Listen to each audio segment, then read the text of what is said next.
morning, everyone. On behalf of the ISO, we'd like to welcome you to today's Day Ahead Market Enhancements Configurable Parameters Implementation Working Group. My name is Christina Guimera, representing ISO Stakeholder Affairs. We just have a couple of friendly announcements before we get started today. Today's call is being recorded for informational and convenience purposes only, and any related transcription should not be reprinted without the ISO's permission. This meeting is intended to stimulate open dialogue and engage different perspectives. Please keep your comments professional and respectful. And also, please try to keep your comments and questions succinct so that we are able to hear from everyone. You can access closed captioning at the bottom left of your screen and the Inteller Transparency Viewer on the bottom right of your screen. Just be sure to refresh before viewing the Transparency Viewer. And we welcome and look forward to your engagement and participation in today's meeting. For raising your hand during the meeting, the raise hand icon is directly at the bottom of your WebEx screen. If you joined audio only, please press *3 on your device. And please remember to state your name and affiliation first before making any comments. And you can also send comments and questions via chat to all panelists. If you need any technical assistance during the meeting, please send chat to the event producer, Inteller Events. For today, we'll begin with hearing about the working group schedule and today's meeting objectives with Isabella Mahane. Then Isabella Mahane and Jenny Araj will provide a summary of comments from the December working group meeting. Then Oswin Thomas will provide an executive summary and updates to the benchmark setup and associated market results. And then Scott Lemon will discuss sensitivity analysis number 5 results, as well as recommendations for parallel operation setup. Then Guillermo Bautista Alderete will discuss the parallel operations plan. And then we will hear about next steps before we wrap up for the day with Isabella. So with that, I'll turn things over to Isabella Mahane, an account manager with stakeholder engagement, to get us started. Yeah, thanks, Christina. Appreciate it. All right, good morning, everyone. So as Christina mentioned, my name is Isabella Mahane. I'm an account manager here at the CAISO and also a facilitator for the DAME Configurable Parameters Implementation Working Group. So as far as the purpose and goals for today's meeting, as noted on the agenda, we'll start off with an overview of the working group schedule, as well as the meeting objectives.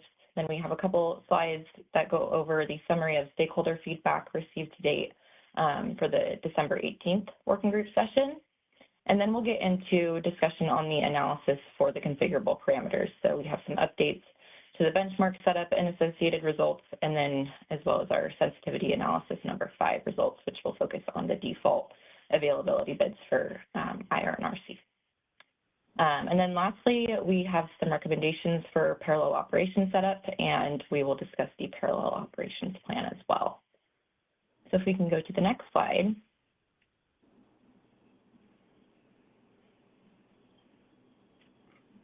So here we are. This is a snapshot of the CAISO's overall policy initiative stakeholder process. This is a new graphic, so it may be new to some of you, but we are here towards the end of that stakeholder process at the implement phase. So we are here with the implementation working group. Next slide. So this slide may be familiar to many of you, but for those of you who may be just joining us, I just wanted to provide a reminder of what an implementation working group is, as this is kind of our first implementation working group that we've held here at the ISO. So it is an optional step in the project implementation phase, and it's really to gain participant feedback on specific issues. So that feedback could include feedback on business process options for interaction with the ISO, could be technical information before final decisions are made, parameters used in calculations, which is what we'll be discussing today, and then also other options that match approved policy implementation. So that's a key item there, right? So the implementation working group is not an opportunity to debate approved policies or tariff language. It's also not, a release user group, technical user group, settlements user group. We have separate forums for those issues. And also it is not a forum to discuss issues related to market stem or parallel operation setup, or discuss issues related to data quality and market simulation or parallel operations. We do have separate forums dedicated to market simulation and parallel operations on the calendar, and those are held weekly on Mondays and Thursdays. Next slide. Okay, so a snapshot of our working group schedule. So one thing I do want to note that has been updated since our last working group is we've added a working group for April 2026. So this was in response to some feedback we received from participants.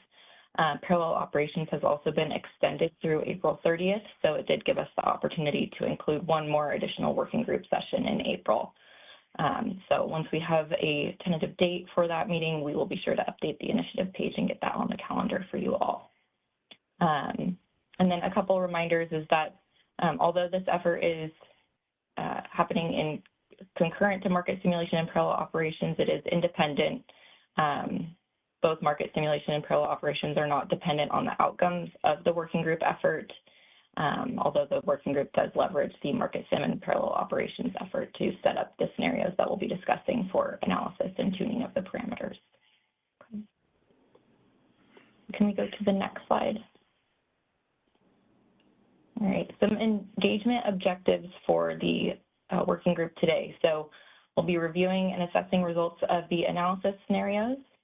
It's a good opportunity for stakeholders to provide feedback and observations of those results for each of the 5 parameters. Today's discussion will be focused on one of the 5 parameters, and then also make recommendations on any changes and refinements based on data-driven results from market analysis. And later today, we will be discussing some recommendations for parallel operations and the parameter values going into parallel operations. So let me pause there before we move into the summary of stakeholder comments from the last working group and just see if there's any questions.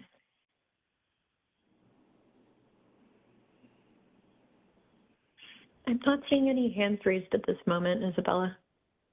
Okay, then let's move on. I think we can skip the next couple slides and go to slide 13. All right. So the comments we received on the deployed imbalance reserve parameter analysis that we discussed during the last working group. So some of the feedback we received was to consider a DIR below 100% for go live. So we will touch on this a bit more later in the presentation, but we are planning to start parallel operations using a factor of 100%. But based on that assessment throughout parallel operations, the value can be adjusted. And then from there, we'll determine the go live parameter. Another piece of feedback we received was prioritizing the enforcing flow gates and nomograms. So we are planning to enforce all constraints in EDAM. And along with that, there was feedback on, discussing the impacts of enforcing all constraints in EDAM and then a subset in RTM. So again, we do plan to enforce all the constraints in EDAM, and then we are aiming to enforce the constraints in the real-time market pursuant to further assessment for feasibility. Okay, next slide. Okay, so a couple requests from the December 18th session. So one of the requests we received was to estimate imbalance reserve costs and develop an associated plan to address potential high costs of imbalance reserves. So as part of this working group, doing that reliable or doing a cost estimate, is not within the scope of this effort. And, not only just the cost estimate, but also having a reliable cost estimate would not be feasible with the data that is currently available. But in terms of, having a plan to address the potential high costs of IR, these 5 parameters that we've been discussing is that vehicle to effectuate the adjustment to DAME performance. And in terms of, further expanding on a plan for how we could address potential high costs is, for the values that are not defined in the tariff, we do have options within the BPM process to make changes as needed expeditiously through emergency PRRs and things like that. For the values that are defined in the tariff, those would, need to go through a stakeholder process in order to make a tariff change. But we do have avenues throughout that process as well, to do an expedited stakeholder process. So those are there are two options for addressing potential high costs of IR or any other changes needed. Another request was to provide all data related to the analyses presented. So, given the compressed timeline that we're in for this working group effort, it currently just wouldn't be feasible to generate the large volume of data files requested. However, we do have data available on OASIS and CMRI, and so, we really encourage participants to utilize those options that are already out there and available from MarketSim and parallel operations. Okay, I have one more slide, and then we'll pause to take some questions. I see a couple hands, so let me get through the next slide, and then we'll pause. Okay, so we also received some comments about, how we should be providing a plan for how parameter values will be evaluated and implemented. So again, we will be discussing this in further detail later today in this presentation. And of course, that plan can be adjusted based on participant feedback. This is meant to be a collaborative effort, and so please share your feedback. Another request was to perform more analysis on varied conditions. So, our plan is to review the configurable parameters during parallel operations trade dates, and then we will present the findings during our next meeting in February. And then lastly, another request was just to provide additional reports and metrics after go live. So our plan for after go live, does consider reporting and updates on both DAME and EDAM performance on a regular basis. So we will be continuing to evaluate the parameters post go live. Okay, so I think that is my last slide for comment summary. I see a couple of hands, so let's go to Alva.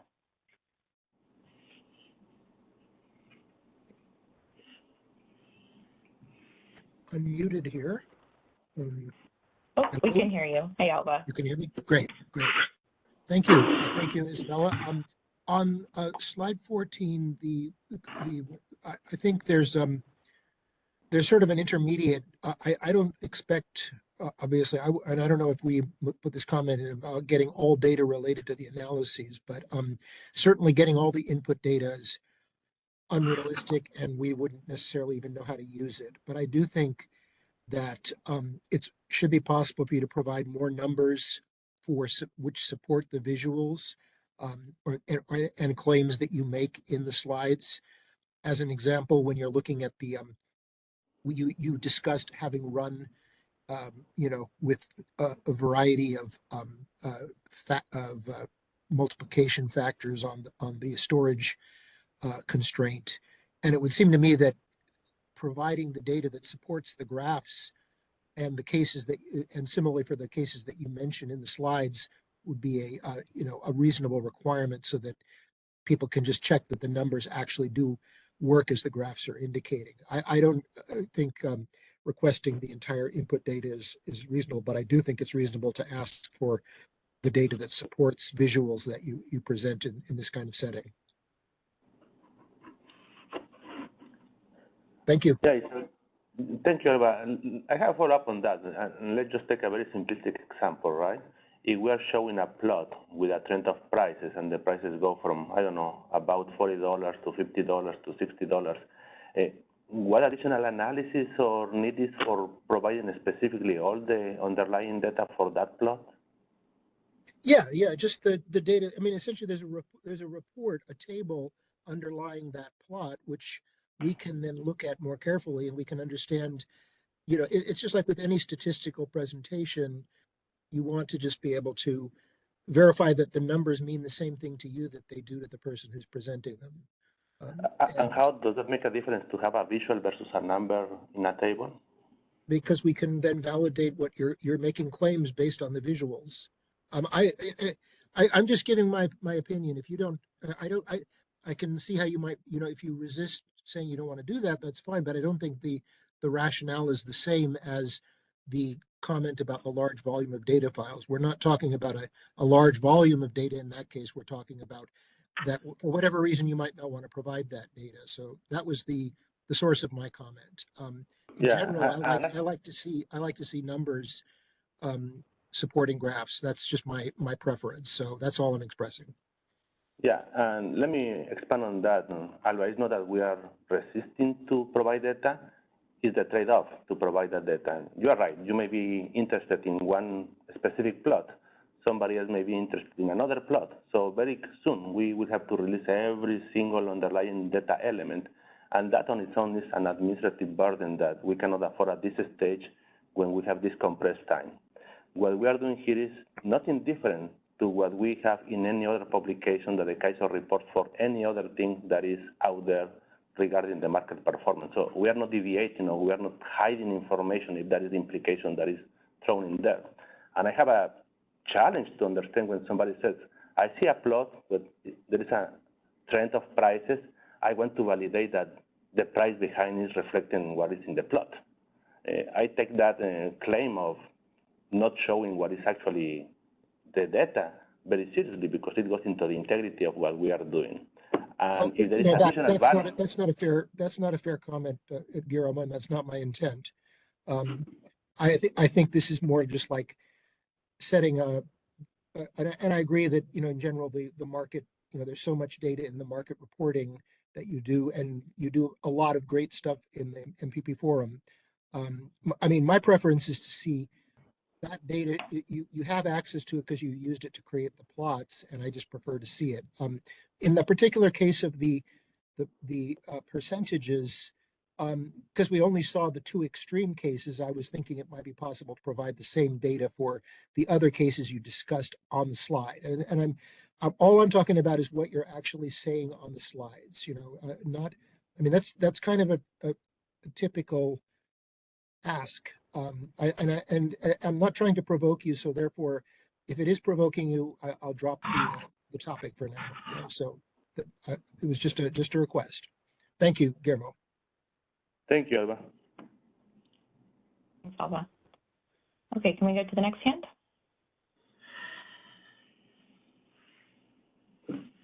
I am going to talk for a second so that the mic picks me up. I am Carl Dunkel-Werner from the CPUC Public Advocate's Office. I was hoping to ask a question about slide 14. Specifically, it talks about how, as a plan to address potential high costs, the 5 parameters in this group are the vehicle to effectuate adjustment. And I'm hoping to ask about scope here. I can imagine other adjustments that would affect costs. For example, changing the target for how much IR is acquired. Can you comment a little bit about how you're thinking about scope there in what could be done to adjust costs? Thank you. Yeah, thank you. The scope of this working group is very targeted and narrow, specifically to these 5 parameters. I can understand the interest for other areas of the market, other type of functionalities, dynamics, potentially other factors that could be adjusted to achieve certain outcomes. We are not closing the door for that discussion, but if we want to succeed in this working group effort, we have a very specific goal and commitment to go through this, and we are limiting this discussion to this specific scope. Got it. And then, so thinking about developing a plan, sort of any plan that doesn't consider these parameters is sort of out of scope for the group and should be considered in some other process? I would say it would be considered as part of the overall day-ahead market enhancement, extended day-ahead market discussion, right?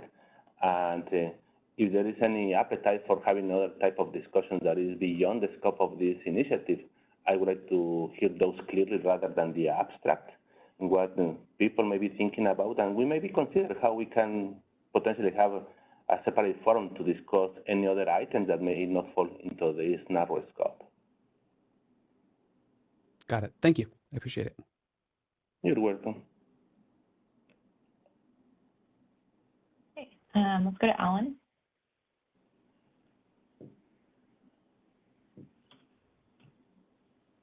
Hi, Alan Beck, PG&E.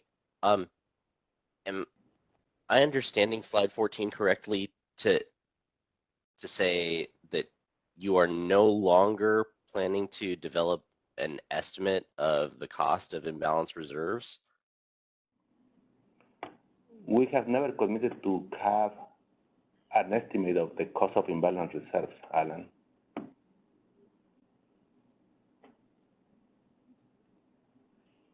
I'm a little troubled, Guillermo, because you and me talked about this on the last call. I believe it was December 18th, where we said specifically, you don't have the data right now that we agree is going to be good enough to be able to make decisions on how to adjust the configurable parameters. But when we go into parallel operations, you're going to get that data, and there will be a point before go live on May 1st where we will all agree that we have at least sufficient data to come up with reasonable cost estimates in time to then have a policy discussion on how to set the configurable parameters. And you agreed to that. Are you now saying that you do not agree to that? No, and that's a mischaracterization of the discussion, Alan. Let's step back. Let's discuss between prior to go live and after go live. We have clearly indicated that once operational data is available after the go live, we are going to be providing information and metrics about the actual cost because we are going to have financially binding information. Prior to go live, as of now, in the first stage, we do not have data quality to make any assessment of the cost for imbalance reserves. So we have not committed to do any projections of estimated costs on this first stage. Second, when we move into parallel operations, the expectation is that we're going to have better data quality for parallel operation usage. We are going to be generating use cases based on day-to-day operations from parallel operations. That information is going to be hopefully better quality in terms of not only the setup of the system, but also in terms of the bidding information. Now, can we derive the prices? Yes, we're going to derive the prices for imbalance reserves. Can you come with a math for that specific date of price times quantity to see how much imbalance reserve cost is associated with that specific case? Yes, we can do that. Anybody can do that. What we are not going to be doing is taking one single case, make a projection for the next 5 years to tell you, on average, this is the yearly cost that we're going to have based on this operational data.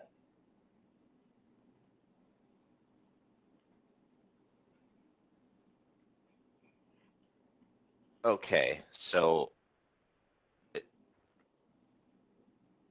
I think what I'm hearing you say is that you'll be providing the data on the prices that imbalance reserves are spitting out, and then if we want to go and do the analysis one step further and say, this is what that cost impact would be if we estimate that over a month of usage or a year of usage, 87, 60 hours across a year, then we can do that and base our comments on that. But you're saying that CAISO doesn't want to put its name behind producing those overall cost estimates because you just view those as being unreliable?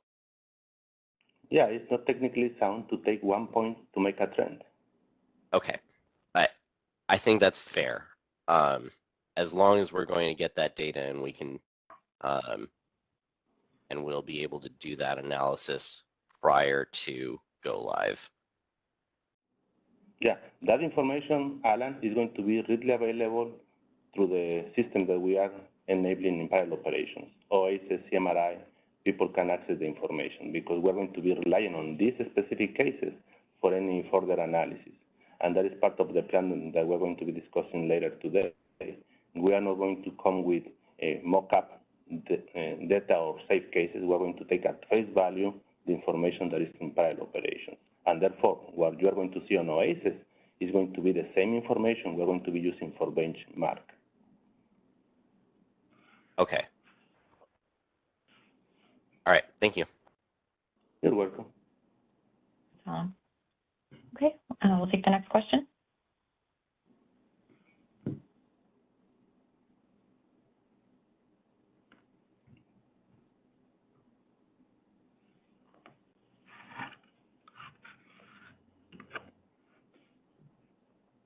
You may be double muted if you're trying to speak.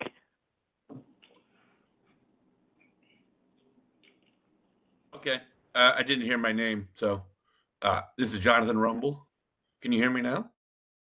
Yes, we can hear you. Hi, John. Okay. Yeah, I didn't know you were calling on me. The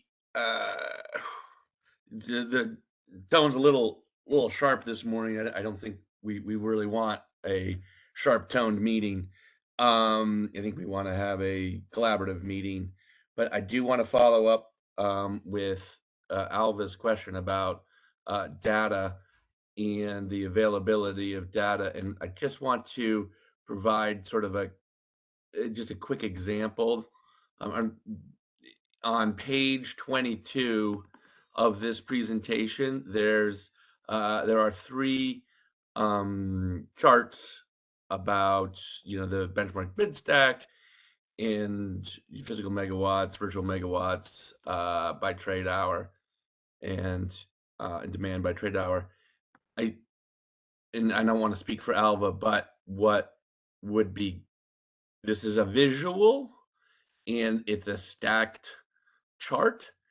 It would be great to get the data underline the data table that has produced this chart. That, in my mind, would be very helpful. Not even from a valid. I'm not trying to double check your work as much as understand what I'm seeing. I have to, when I look at this chart, it's like, okay, how much did between physical megawatts between 9 and 17, how much on a percentage basis more than other hours of the day is that? You just, without the data, now everything is just a guess, and it would just be great to have that data, so that we can just develop our own insights. It's not all the data, but if you're going to show a chart, it would be great to be able just to see the data underlying the chart. Thank you. Thank you for the comment.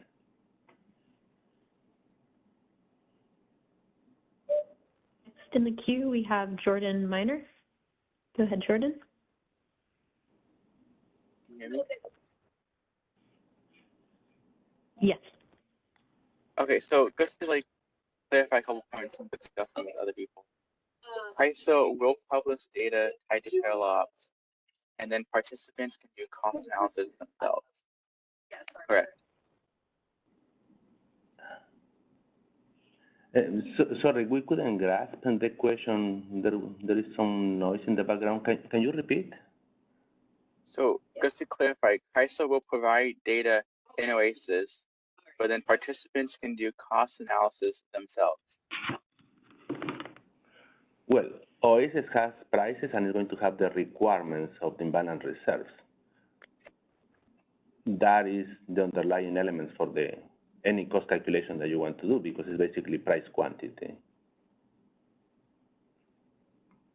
Okay, and then so if we do this analysis based off this from parallel ops and it looks very expensive or very high total costs, are we just open having conversations about that, or we're just going to wait till go live to discuss this? Well, I think that will take us into a very interesting conversation, because yes, data quality is expected to be much better in file operations as long as all participants bid in. And how realistic that is going to be, the data taken from day one of file operations to reflect what is going to actually show for day one of go live.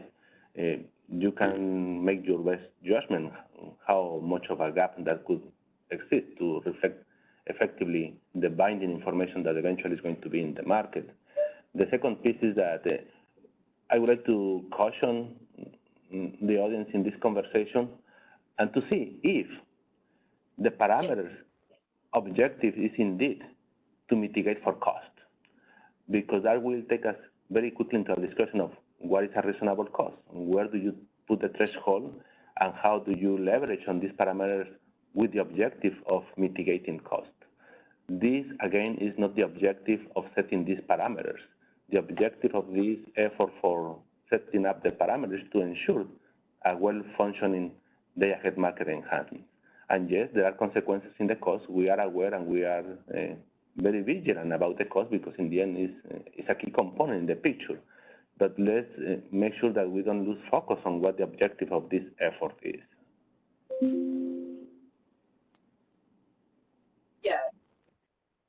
Okay, thank you so much.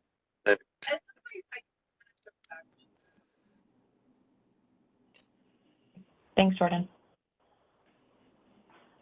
And then I think there was one more question in the chat about, what adjustments, if any, the KAISO will make to the data from parallel operations for this phase of the configurable parameters analysis, and we do plan to expand on that later on in the presentation. So we'll have more details on that later. Okay. All right. Any other questions before we move to the next section? I'm not seeing any other questions coming in at this time, Isabella. Okay. Well, then let's move to the next section, and we'll turn things over to, I believe, Oswin for today's focus in the executive summary. Thanks, everyone. So we'll start with the executive summary for this particular presentation. So as part of this presentation, we are performing sensitivity analysis on the DAB, or the default availability bit price cap, for the IR and RC commodities. That's the last parameter out of the 5 that we are doing the sensitivity analysis. And the results from the analysis, the detailed results we will see later in the section, but they show modest impact to the overall market solution. This is similar to what we saw last presentation with the deployable imbalance reserve factors, where we did see only modest impact to the overall solution. And one caveat is that with the IRU bid cap now set to $55 and the default bids also set to $55, IRU mitigation will currently be not triggered. That's because the input bid, which is set to 55 as the cap, will always fall below the default bid price, which is also set to 55. And RCU mitigation is still possible, as the RCU bid cap is $250. And by design now, IRD and RCD bids are not subject to market power mitigation.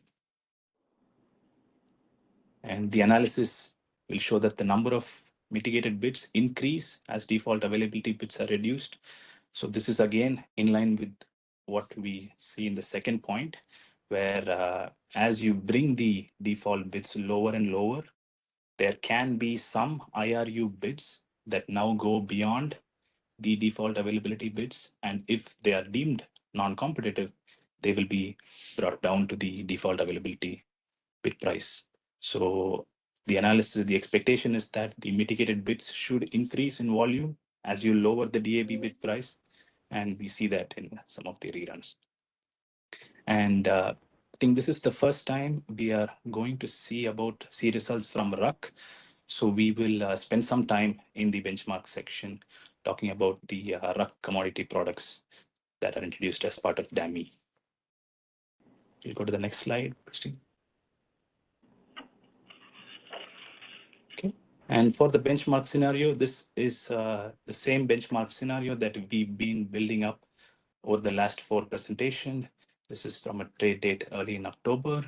And the same benchmark that was used in the second and the third presentations, where we have a high demand scenario and a high IR requirement scenario, is being used again for this section. And the proportion of deployed reserves set to 100%, and the envelope constraint multipliers are set to 85. The default availability bid prices are set at $55. And just to illustrate mitigation, we did increase the IR bids to values above $55 to trigger mitigation. And the last bullet is the only difference in the benchmark case between the previous benchmark case. Okay, go to the next slide. Okay, and this is the supply and demand chart for the KAISO BA for the high demand benchmark case. And we have the supply stack all the way from the bid floor to the bid cap. Also have virtuals in the system and demand self schedules and a small portion of price sensitive demand. Okay, move to this next slide. Same thing for the Pack West and Pack East BAs. We have supply available from the bid floor to $250 on the left, and we see self-scheduled demand on the right. Okay. Go to the next slide. And the next 3 slides, we will see the IRU and IRD bids for the 3 BAs. So this is for the CAISO BA. We now have extra volume of bids between above the bid cap now. So you see visually nearly about 40% of the bids are above $55, with the rest falling in bid below $30. Go to the next slide. Similar charts here for Pack East. Go to the next slide for Pack West. Okay, move to the next slide. And these are the results from the benchmark case. What we see are regional prices. We have regional prices for the energy, the IRU and IRD. We see price separation between all the BAs and the price separation due to transfer limitation between the 2 BAs. And go to the next slide. And here you see the cleared value for all the BAs. This is how the supply mix was procured to meet the high demand in all the 3 BAs. You see a good mix of supply meeting the demand. Move to the next slide. Okay, and up until now, the plots that we've shown here is mostly similar to what we've been showing, what we showed in the last presentation, and even before that, the supply stack and the IRU input bits. There may be a change in the input bits, but the outputs are very similar to what we've been observing. And this is, I think, the first time we'll talk about market power mitigation here, because the last parameter involves MPM. So let's spend a little bit time more. I'll take it slow. So to start with the market power mitigation, any binding transmission constraint, flow gate, nomogram, and contingency can be deemed competitive or non-competitive. And similar to RTM, we consider CAISO as competitive, and pack bids will be subject to mitigation if the transfer is binding in the import direction. And as we all know, resource LMP is decomposed into 3 components: the energy, congestion, and the loss component. And for these analysis, we'll see that the congestion component can be further divided into the non-competitive congestion component and the competitive congestion component. And when you have the split between the competitive and the non-competitive, you can also formulate a resource level competitive LMP and resource level non-competitive LMP. And to trigger the mitigation, a bid, this is energy or IRU or RCU.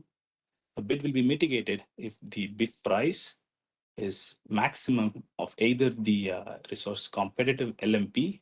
This is again competitive energy or competitive IR or competitive RC LMP, and the default bid price. And as we saw before, when the IR bid price cap is 55 and the DAB is also 55, irrespective of whether competitive LMP is at $55 or even higher than that, we will not mitigate because the input bid is capped to 55. And as an extreme scenario, if there are no competitive constraints all over the system, we will not see any mitigation. Okay, go to the next slide. Okay. And this is a UI from Oasis. This is Oasis map stage, where in a single UI, we can see the competitive and non-competitive paths for both the energy and IR products together, the same graph. So this is an example from January 20th, where you see the constraints are when they are competitive, they are marked as Y. And when they are non-competitive, they are marked as N. And the product column, when it's null, that corresponds to the energy product. And a little behind the scenes on how we determine constraint is non-competitive or not. And by definition, this is constraint is non-competitive when the fringe supply of counterflow to that particular transmission constraint from all the portfolios of suppliers that are not pivotal is less than the demand for counterflow. Okay.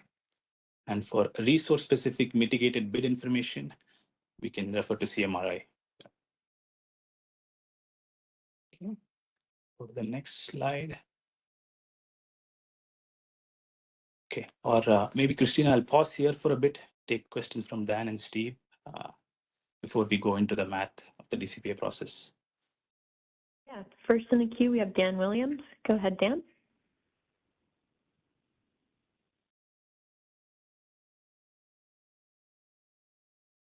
Dan, we can't hear you. You might be double muted. Oh, now I can hear you. You can hear me okay? Great, thanks. Yeah.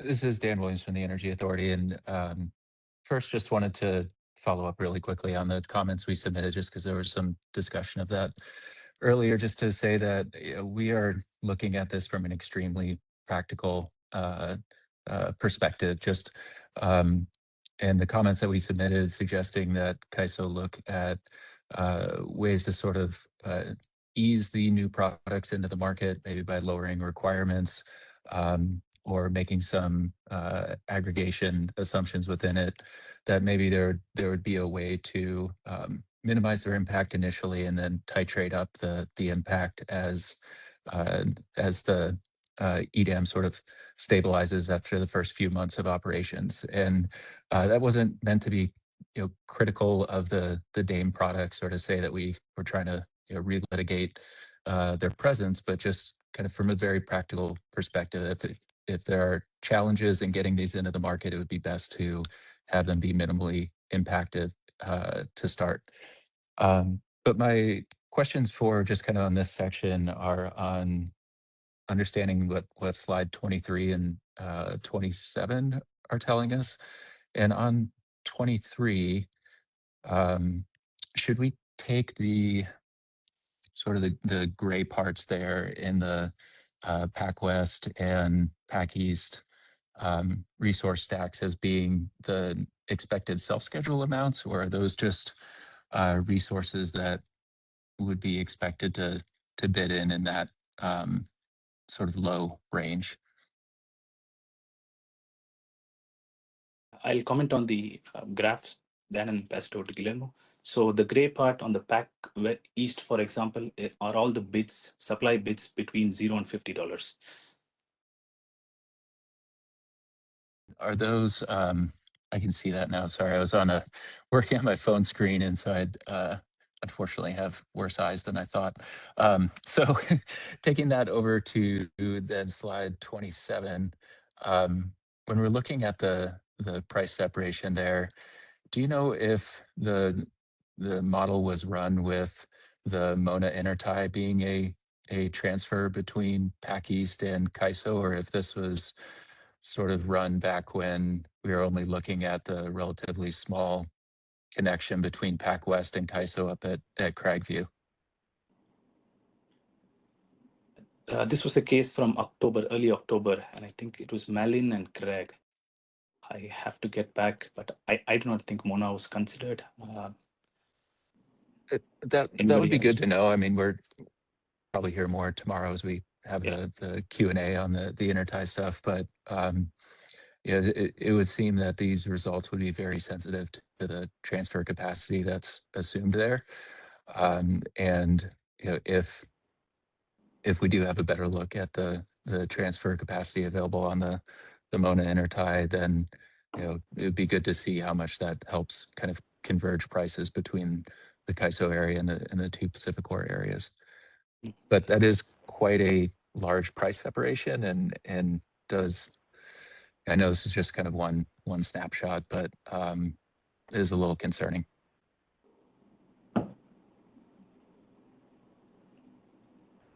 That's all. Appreciate the content today and look forward to the rest of the presentation.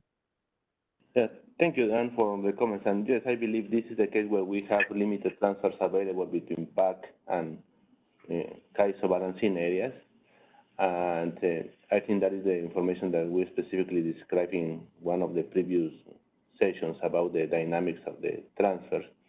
Now, obviously, there are many potential scenarios that we could analyze related to the interplay with the transfer, right? I just want to highlight that as part of the pilot operations plan, there is a stage in where we are going to be specifically looking into the dynamics of the transfers, because that would be a set of cases that are going to be set up in pilot operations to really see the dynamics without transfers and with transfers.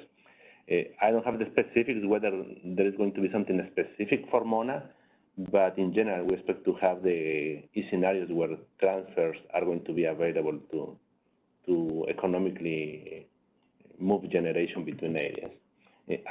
The plan, I think that is the second stage of pilot operations, and I encourage participants to keep an eye on the development of the pilot operations cases that are going to be produced on a daily basis.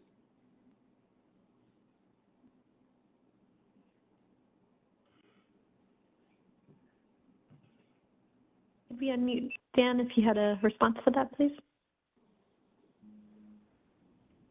That makes sense, and yeah, we are of course deeply involved in parallel operations and are looking forward to seeing how things come together there. With the imbalance reserves and just kind of in general other impacts around resource efficiency and some of the transfer pricing. So, thanks, Guillermo. Thanks, Dan. Dan. All right, let's go to Steve Keene. Steve Keene from Edison. Can we go up to slide 29 first? Okay, you talk about the resource LMP. I'm assuming there you mean the LMP for IR.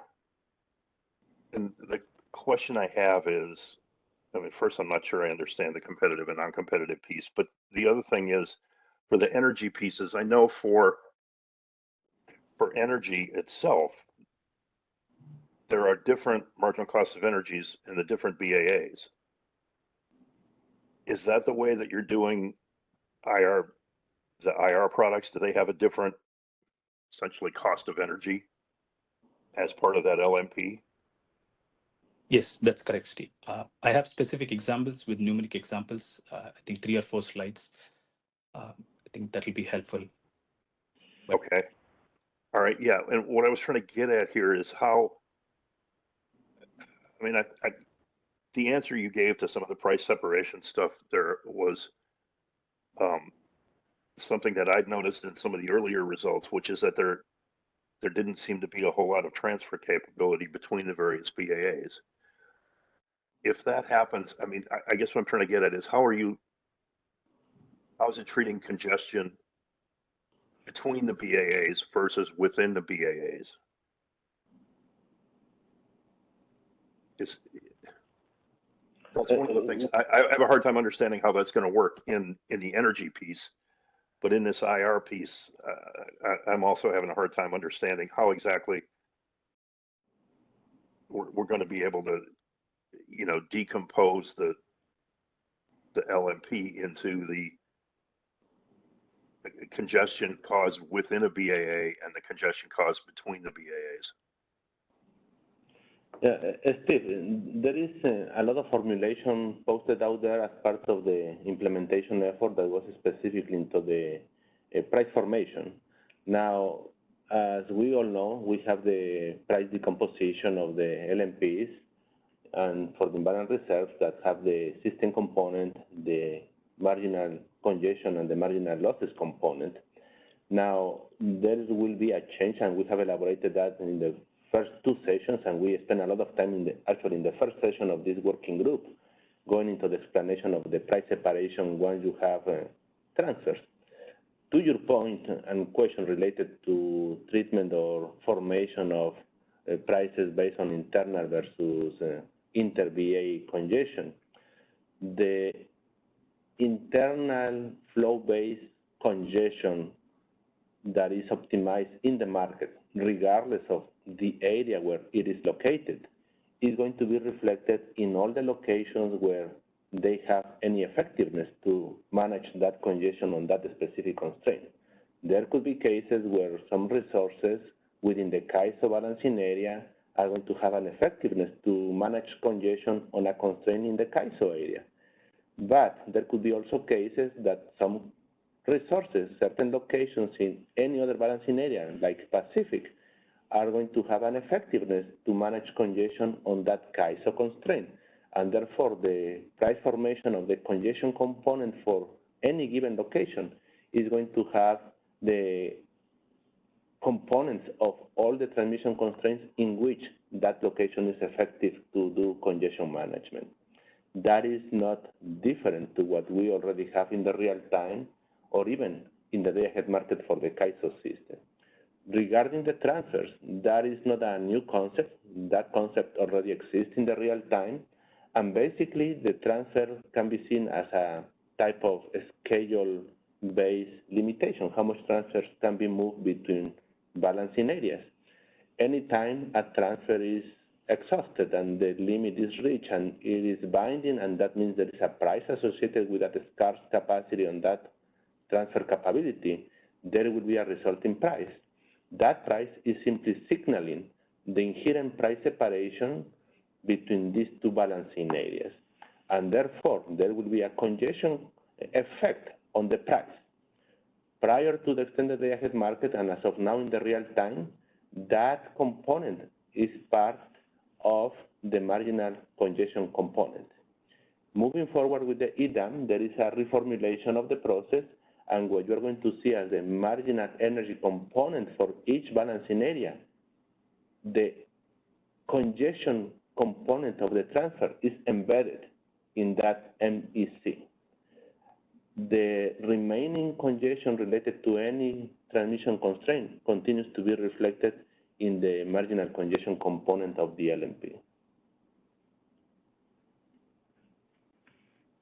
Okay, I need to think about that some more. The other, I have a couple other questions.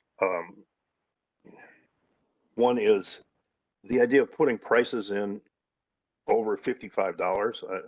I understand what you're trying to do. You're trying to see if the market power mitigation has an impact, but shouldn't there be something in the software that would automatically reduce those bids down to $55 since that's the max amount people can bid?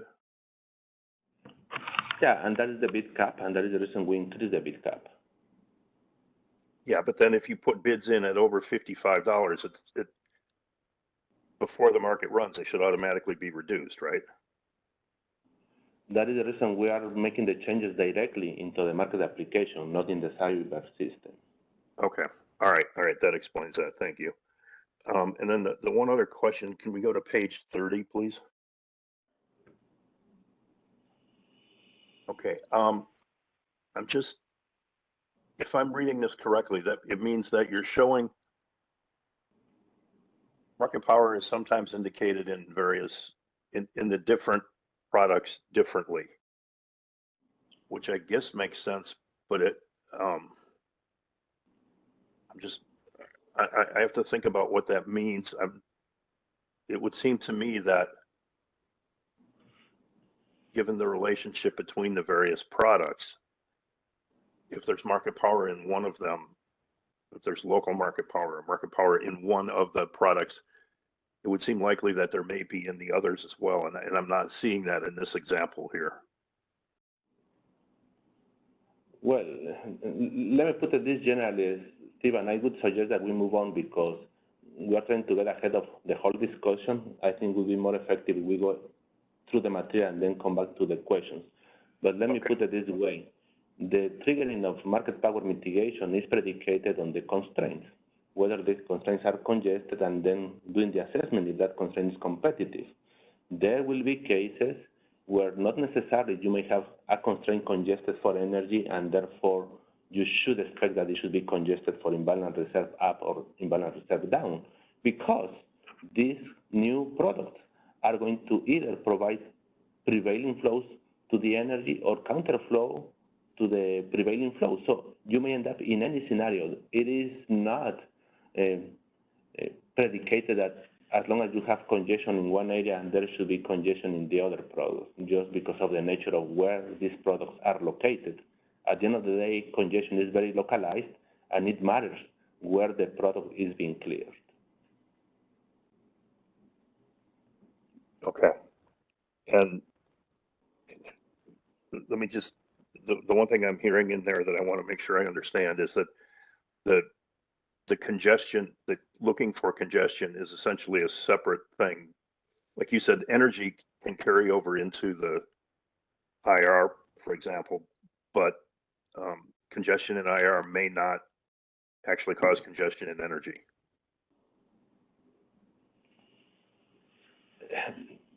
Not exactly. What I'm saying is that if you take into account only the contribution of dispatches and schedules for energy, you may end up in a case where now a constraint is congested because of that flow contributions coming from energy dispatches. When we go and overimpose the dynamics of imbalance reserves, now we have another component that potentially is going to imply additional contributions to the flows on that same constraint. Those contributions are not guaranteed that they are going to move exactly in the same direction as the schedules from energy. Depending where the imbalance reserve product is located and awarded, in some cases, imbalance reserve is going to add to the flow of the constraint and is going to continue to make it congested. But there may be other cases where that imbalance reserve may be located in such a way that now is going to provide counterflows, and now that constraint that is binding for energy will not be binding for imbalance reserves. So it's really predicated where the imbalance reserves are located and how they are effective to do the congestion on the same constraint for energy. When we do the assessment for imbalance reserves, it's the contribution of total energy plus imbalance reserves. Okay, thank you. You're welcome. Okay. I'm not seeing any other hands or questions in the chat, so I think we can move on. And a little background on the DCPA process.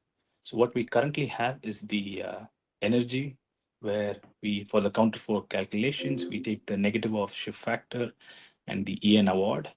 As part of the DAMI enhancements, we have two new deployment scenarios, IRU and IRD.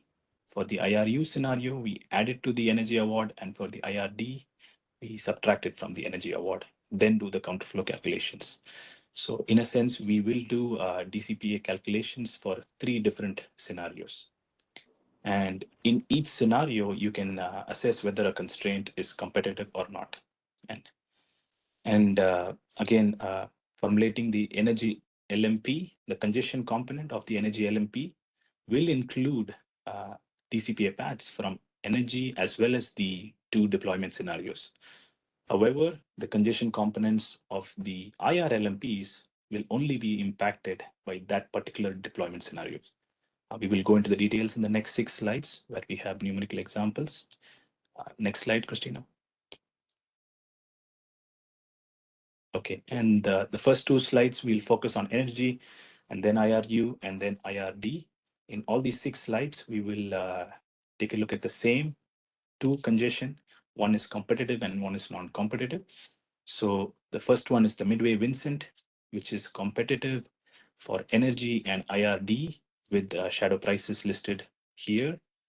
And if we assume a shift factor for a resource of 0.18, we can calculate the total energy competitive congestion component, which is 0.18 times 40.63, which is $7.3. And similarly, we have another constraint that's binding only for energy, which is also deemed non-competitive. And assuming shift factor of 0.25, the non-competitive congestion component is 79.12. Okay. Go to the next slide. Okay, and let's assume a marginal cost of energy for this BAA 69.37. Marginal cost of loss is 0. So we can calculate the competitive energy LMP as the sum of the cost of energy, cost of loss, plus cost of competitive congestion component, which will be $76.6. And this is what we called as the resource competitive LMP. And then with the default energy bid of $25, this bid will be mitigated if it has price segments beyond $76.6. Okay. So the EN bid will be mitigated if the price is more than the maximum of competitive LMP and default energy bid. Okay, we move to the next slide. We'll repeat the same analysis for the IR component now. So, and as you see for IRU, for both these constraints, there is no effectiveness for this particular resource. So the congestion components are 0. One is competitive and one is non-competitive. Both are deemed to be 0 here for these resources. We go to the next one. Next slide, please. Yeah. Similar analysis, however, this is now for IRU. So the marginal cost of IRU is $55. And when we calculate the competitive IRU LMP, that's just 55 plus 0, because there is no competitive congestion component. And the competitive LMP is 55. Your default IRU bid is 55. Now, any IRU bid, or if this particular resource had an IRU bid whose price segments were above $55, we would mitigate it down to that $55 value. Okay. So similar to energy, however, for IRU, we only account the congestion for the IRU deployment scenario. Okay. We move to the next slide. We'll now focus on IRD. In one of the cases, for the competitive case, we have the IRD binding with a shadow price. So that will result in a competitive congestion component. The non-competitive congestion component is 0. We can go to the next slide. We can calculate the total IRD LMP for this resource is 40.12. But however, we do not do mitigation on the IRD or design. So we don't necessarily need to split the congestion component into competitive or non-competitive. But this is just an illustration of how the IRD LMP is now formulated based on the decomposition that we discussed. Okay, I'll pass it over to Scott to cover the sections for RUC, and then we'll pause for questions after we finish the benchmark section. Yeah, great. Thanks, Osman. You can go to the next slide. So we're going to talk a little bit about RUC. We haven't touched on RUC at all really in this configurable parameters process. So I'll just give a quick review of what's changing for RUC. So as part of the head market enhancements, RUC will have 2 new products, reliability capacity up and reliability capacity down. And these 2 products will cover the difference between what we clear in IFM and the demand forecast. So if the demand forecast clears if IFM clears below the demand forecast, then we will procure reliability capacity up to cover that difference. And if IFM clears above the demand forecast, we'll procure reliability capacity down to cover that difference. These 2 new commodity types will be bid in by participants. And so we will have a new market pass, the NPM RUC, that will run after IFM, and that will mitigate for this new reliability capacity product. We'll only mitigate reliability capacity up, we will not mitigate reliability capacity down. All right, next slide, please. So just to give a sense, in our benchmark case, we saw that the demand forecast was significantly higher than what we cleared in IFM. And so you can see that here in the cleared reliability capacity up and down charts. So we have up on the left and down on the right. And this is just for CAISO. There is still some RCU clearing through the middle of the day there, and that's to be expected. We can have RCU and RCD clear in the same hour due to congestion. So if we need to clear some RCU to cover some congestion on the system or to balance out supply and demand in our RUC case, that can still lead to some RCU procurement even if the demand forecast is below what we clear in IFM. All right, next slide, please. So the DCPA and the whole NPM process works pretty much the same in the NPM RUC process as it does for the current NPM process, the big change is that instead of looking at just energy or just energy and IR, we'll be looking at energy plus RCU minus RCD. Unlike IR, there's just one deployment scenario for RUC. So we'll just have one deployment scenario that includes RCU and RCD. Next slide, please.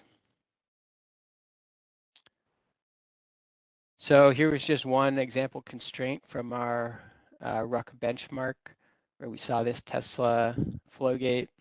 It was competitive, clearing at $247. And we looked at one resource with a shift factor of 0.03, which led to a competitive congestion component in RUC of $7.41 for this particular resource in that RUC scenario. The RCU bid will be mitigated if it's greater than the maximum of the RUC competitive LMP and the RUC default availability bid, or the default bid up for that RCU commodity type, and it's contributing to a non-competitive constraint. So we would have to see a non-competitive constraint and that bid above the DAB and the competitive LMP. No mitigation performed for RCD again, showing that here. All right, next slide. So yeah, that's all the benchmark information we have on RUC and on our two new products. Any questions here before we go into the sensitivity analysis? Thanks, Scott and Austin. We'll give it a second, but I'm not seeing any hands. Oh, here we go. One from Alva. Let's go ahead and unmute Alva. Hi, this is Alva from PG&E. Your point about the awards in both directions, does that imply that one of the services is going to get paid a negative price? Because our observation is that the prices of RCU and RCD are always the negatives of each other. I'm not sure that at the location that we're procuring it, we would see negative pricing, but I would have to double check on that. Okay, so you're saying that there might be some locations where you'd procure RCU and others where you'd procure RCD, essentially, not that you'd have a negative price for one of the services. Right. Yeah, the prices would be different just depending on where in the system we're procuring them and right, and presumably both congestion positive. looks like. In principle, both should be positive. Mm-hmm. Thanks. Yeah. Maybe you have a chance to check on that, but I appreciate that. Thank you. Yeah, I'll make a note of that. Thanks. Thanks, Alva. Any other questions before we move on?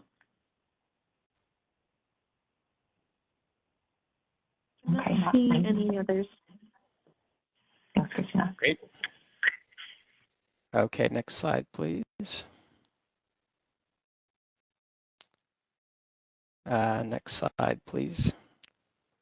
So similar to all the other sensitivity analyses that we've looked at now for each of the other configurable parameters, we took that benchmark case and then we reran it with a bunch of different values for the default availability bid, for IR, and for RUC. So we used these 7 values and looked at how the solution changed when only these few values were changing across the cases.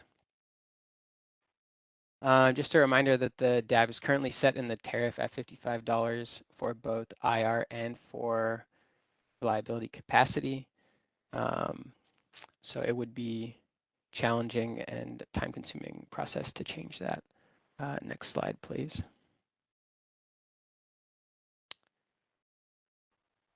So starting, this is actually still from the benchmark case, but the results shouldn't change between the cases. So we saw a decent amount of non-competitive constraints, which are necessary to see any impact from changing the default availability bids. So we saw 24 different constraints be marked as non-competitive across NPM, IFM, and NPM RUC. And you can see the hours that we were seeing non-competitive constraints here for the normal NPM or the NPM IFM and the NPM RUC in orange here. Next slide, please. So these are the results that we saw. We were expecting to see a pretty moderate impact to the overall market solution, and that is what we saw. We did have some issues getting the market to converge for certain cases and certain intervals. So we have the energy pricing here on the left and the IRU pricing on the right. They're not quite as neat as some of our prior sensitivity analyses. We do have some movement there on the 0 DAB case for energy pricing. And we do see a few outliers, for example, in hour ending 23, but we found these were really more due to getting issues getting the market to converge and weren't really related to the DAB, so they're a bit of a distraction from the overall analysis, which we saw, fairly limited impact in the rest of the cases and intervals from changing that DAB.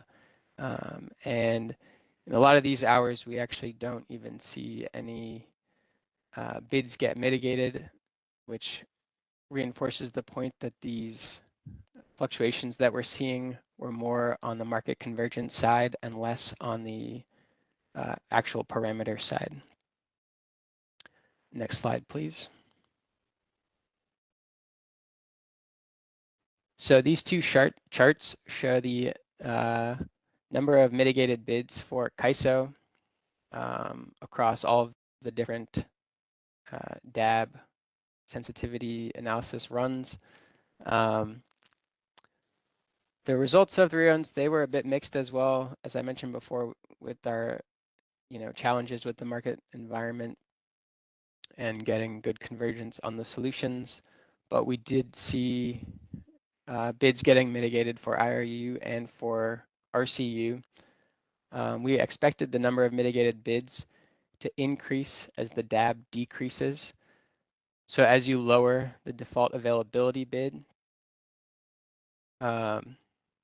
you're more likely to have bids that are above the default availability bid and the competitive LMP. So that's kind of the logical trend that we expected to see. We didn't see too much of this in our reruns, largely we think due to some of our market simulation challenges. Next slide, please. One other thing that we expected to see was that the shadow price on some of the constraints that were deemed non-competitive and had mitigation applied to them to trend downward in IFM when we're using the mitigated bids. That we did see a little bit of here, for example, in hour ending 17 on this Hopland flowgate, where we see higher DAB cases showing higher shadow prices on the constraint in that hour. And that's an hour when we had non-competitive congestion on this flowgate. So we expect that the mitigation for the IR prices can impact the shadow price. Next slide, please.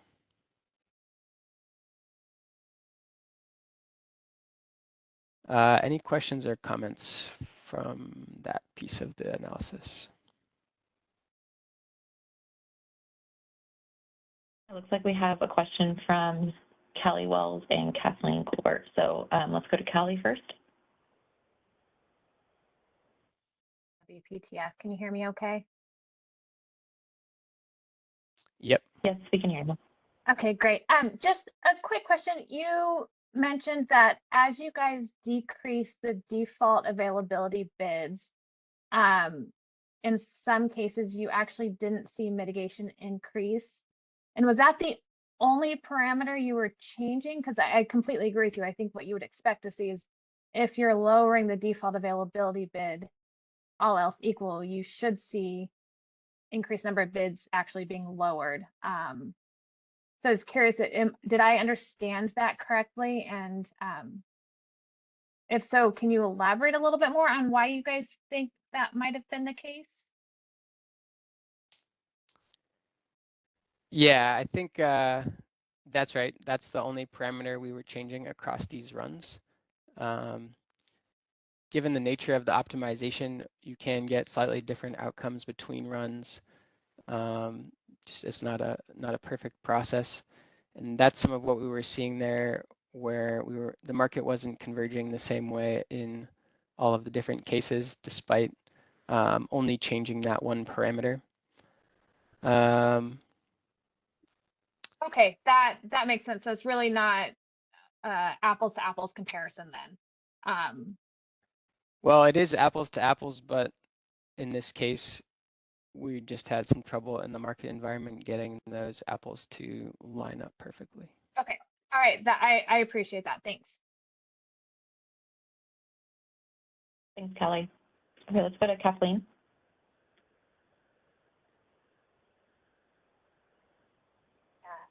Thanks, Kathleen Colbert from Vistra. I did have a clarifying question. That was kind of a little bit, it's less about the mitigation, and it's just more about the ruck, something you said earlier when you were describing the ruck run. But based on your conversation with Callie, I did have one quick clarifying before I ask my main question. I hope you don't mind. So I guess I also want to confirm, so lowering the default availability bid shouldn't change whether or not the resource is subject to mitigation from a technical dynamic competitive path assessment. So I hear the way you're saying it and you talked about it, but I just want to make extra certain, like whether or not the constraints are congested and whether or not they're competitive or non-competitive, the DAVs don't impact that. Whether or not the resource fails and is subject to mitigation doesn't change as well. The only thing that changes is whether or not the bid that was submitted is lower than the mitigated level that you're now assessing. So it's really a function of where the resource bid for the product is relative to the mitigated level. It's not actually impacting the results of the mitigation. And what I mean by that technically is when I say you're subject to mitigation, I mean the competitive constraint, like the constraint test has failed, your non-competitive congestion component, now you failed the resource test, you're now subject to mitigation. That to me is you've been mitigated whether or not your bid has actually been adjusted.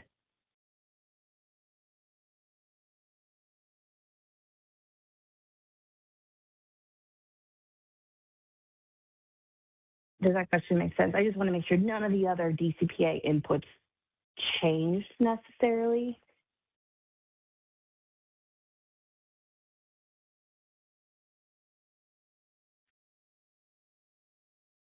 Kathleen, I think Scott has to go on mute. Let me follow up. You are right. You are right. Just double checking. How you portray. It shouldn't change the way mitigation is assessed to be needed, whether mitigation is triggered. It's just whether eventually the resource bit is going to be mitigated or not. Okay. Yeah. Okay. No, that makes sense. And I understood his answer to Callie about the fact that the clearing price was a little bit different in some of those instances, and that might be impacting that what the actual mitigated bid was taken. So no, thank you, Guillermo. I just wanted to double check there wasn't anything else changing as far as whether or not constraints were considered competitive or not. That should all stay the same. Okay, cool. Thank you for confirming that. My first question is really just trying to remind myself, and Scott mentioned that in a given market run, you could see reliability capacity down awards at the same time there's reliability capacity up to manage congestion. I couldn't quite remember the design, and so not to belabor this, but if you could just maybe a little bit more higher level. My memory is that for a given BAA, there can only be either a reliability capacity up or a reliability capacity down requirement. But within a given BAA, what I think I hear you saying is that different resources can receive an RCU and an RCD, and I couldn't remember if a single resource could receive both. That I just would appreciate the background reminder. Thank you.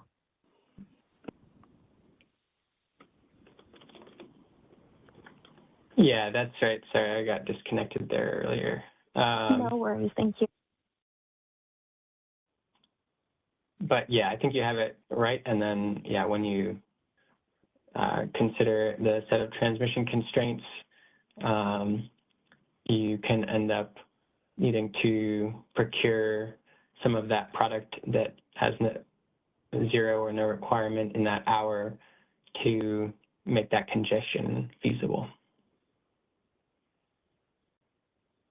And if just for a single resource, is it possible to receive both? For a single resource, yeah, no, for a single resource, okay, you cannot have both. Okay, great. Thanks, Scott. Really appreciate the reminder. It helps put all the results in context. Thank you. Kathleen. Yeah, thanks. All right, I see one more hand from Steve Keen.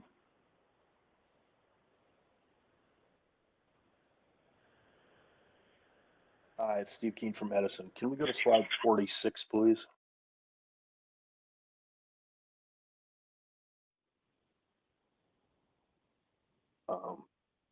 Okay, I'm looking at the IU pricing. Am I reading this correct that, you know, in the evening period, say from 1500 all the way to midnight, the highest prices are when the default energy bid is set to 0?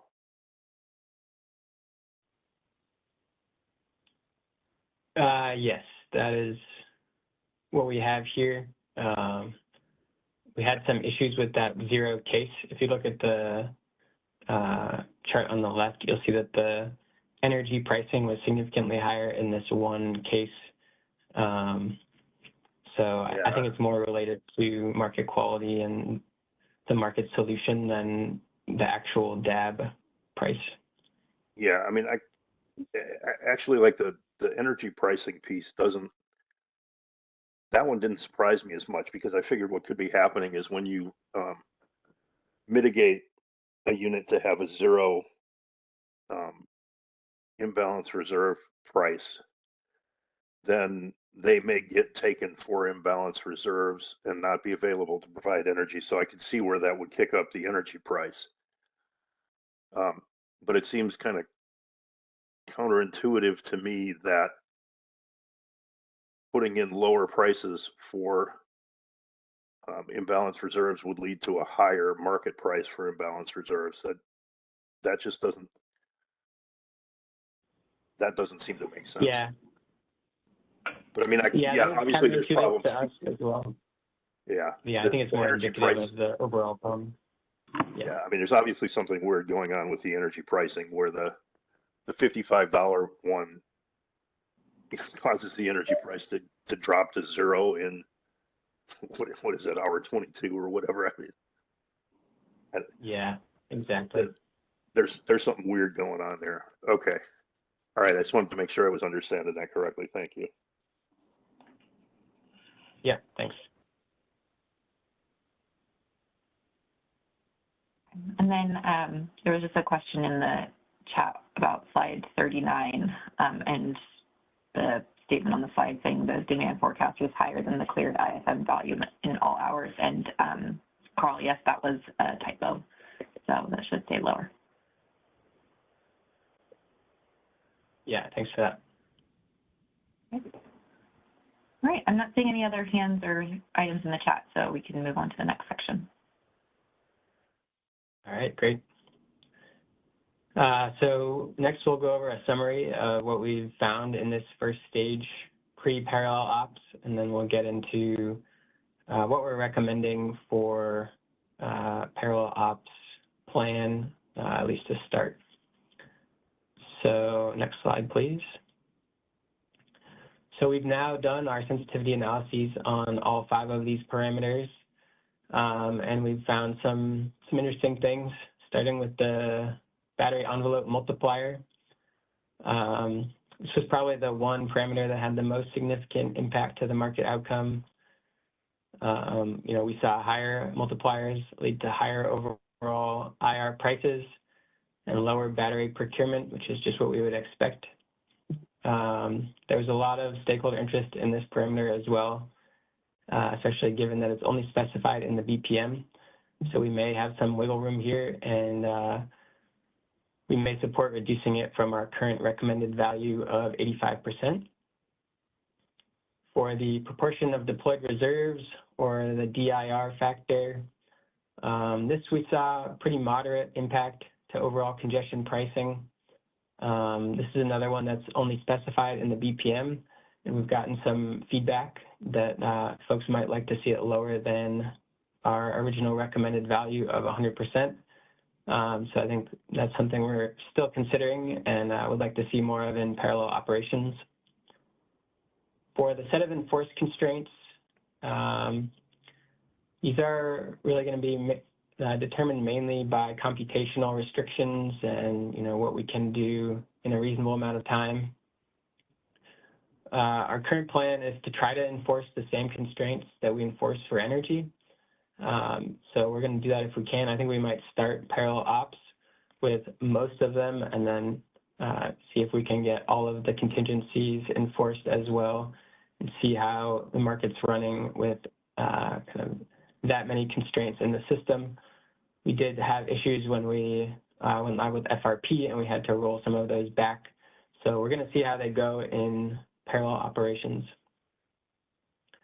For the $55 bid cap and the $55 DAB, both of these we saw moderate or limited impacts to the overall market. And both of these values are set in the tariff. So changing them would be a larger process.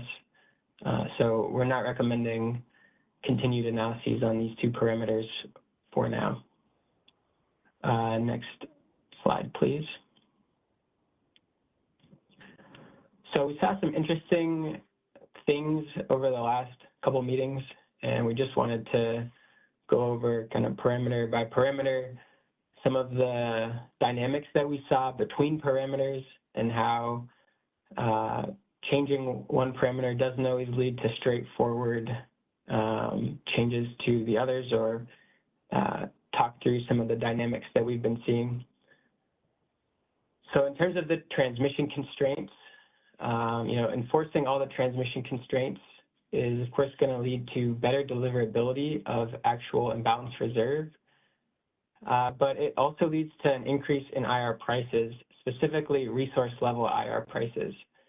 And when we send the resource level IR prices higher, that is going to make that demand curve look a little bit better, and we're going to end up procuring more from the demand curve as those resources become more expensive due to congestion. So, we're trying to balance here better deliverability while also not making the product too expensive, so that it's not actually worth procuring. The bid cap should temper some of that IR pricing increase. Allowing resources to bid higher can allow them to clear at those higher resource level prices that we see from increased congestion, but it could also have the same impact where we make the resources more expensive and then the demand curve becomes better and we procure less IR from resources overall. So there's definitely a balance here. Finally, that deployable factor has a big role as well. So that deployable factor is going to have a direct relationship with the IR congestion. It's going to set how much of that IR gets included in that congestion pricing.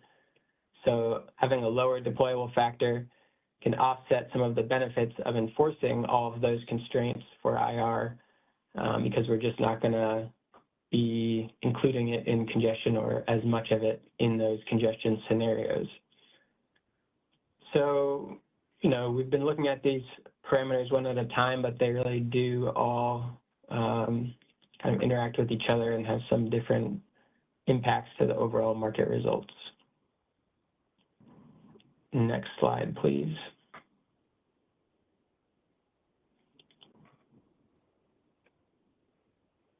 Next, we're going to talk about the bid cap and the default availability bid for IR. So having a lower bid cap and a lower DAB can lead us to lower IR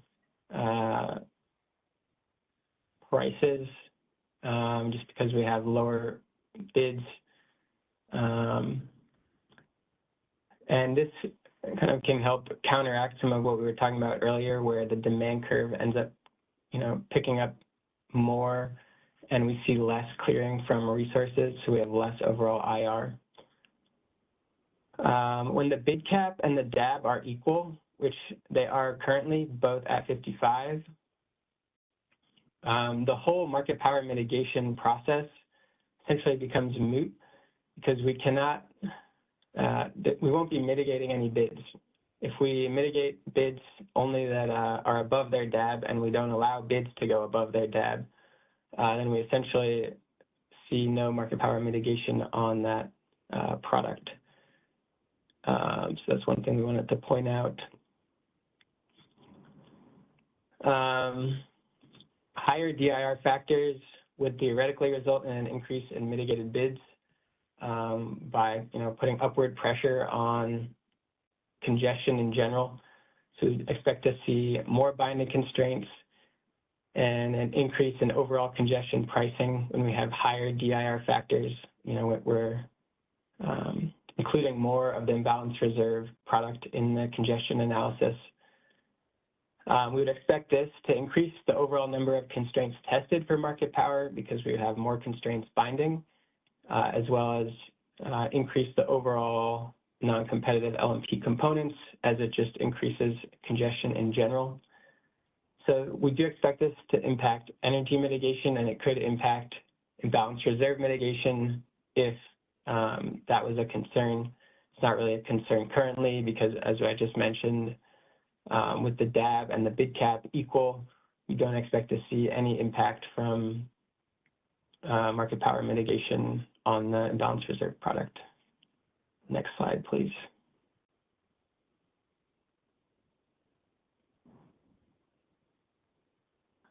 Finally, we're going to talk about the DIR factor and the envelope constraint multiplier. So the DIR factor, as we've mentioned a couple times now, directly impacts what we see for IR congestion. There is a bit of an inverse correlation between the envelope constraint multiplier and the DIR factor. So as these two are the two that we're considering tuning further, I think it's important that we recognize that here. So we've talked about this before, but a higher envelope constraint multiplier results in lower IR procurement from storage and an increase in overall IR pricing as we decrease the total supply we can get out of storage for the IR product. And in the other direction, a lower DIR factor reduces the impact of IR congestion on all resources, including storage, likely resulting in lower overall IR pricing. I would say we saw significantly stronger impact from the envelope constraint multiplier than we did from that DIR factor, but they do work in opposite directions there. Finally, the IR bid cap may interact with the envelope constraint multiplier by kind of capping the amount of room that batteries have to bid in their opportunity costs across the day. And that envelope constraint multiplier is really going to impact the opportunity cost of providing imbalance reserve versus energy and at different times of the day. So we may see some interaction there. We've already had, another, well, I think I'll leave it there. Next slide, please.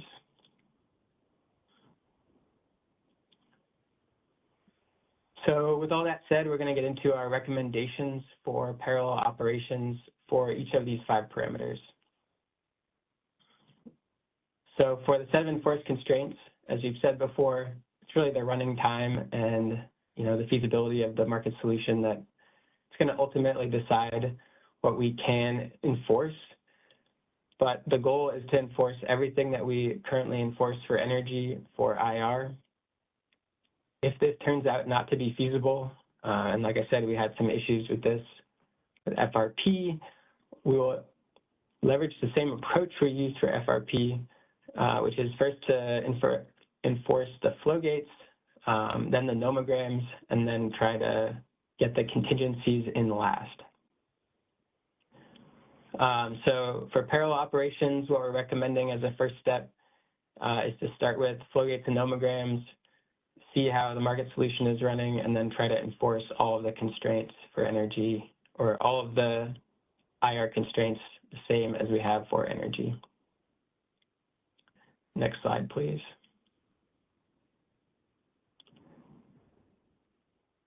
For the bid cap, we are, we saw that there was fairly moderate impact from the IR bid cap.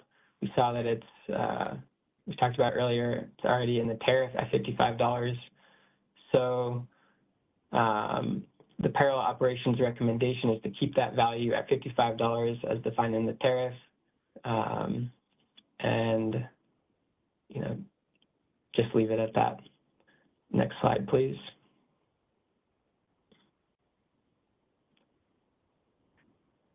Similarly, for the DAB, we saw minimal impact on the overall system. While the bids we had in our analyses so far likely don't represent fully realistic trading behavior by all participants, but given that it's defined in the tariff at $55, and I think participants seem more interested in the other parameters that we still have the ability to move, we're recommending just keeping this value at $55 for parallel operations. Next slide, please.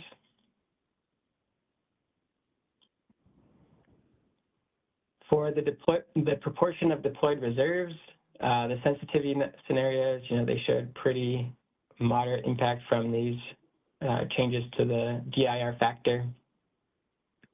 But in certain cases, in certain areas of the system, those kind of impacts might be magnified.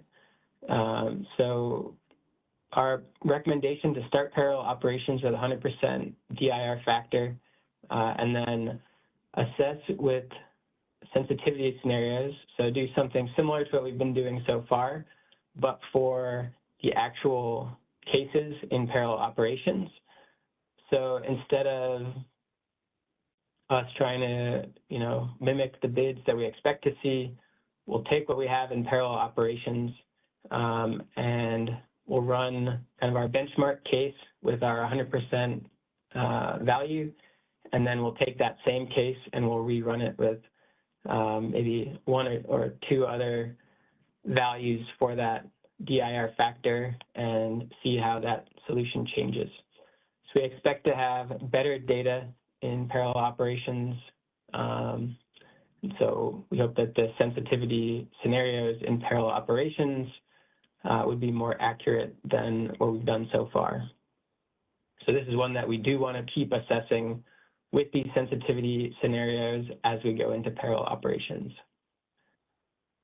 Next slide, please.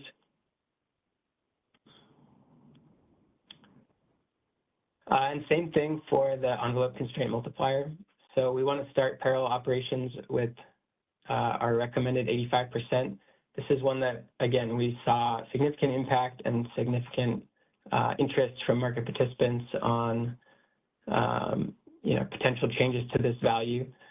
So this is another one that we want to continue to assess as we go into parallel operations in the same manner. So with the sensitivity scenarios, and we'd like to start with 85% and then run additional sensitivity scenarios using lower values to get a sense of how the overall market solution in parallel operations would change if we had lower envelope constraint multipliers. Next slide, please. I think that's the end of this section. Yeah, so next, Guillermo, we'll talk about the parallel operations plan, but I'll stop here for any questions on any of that material.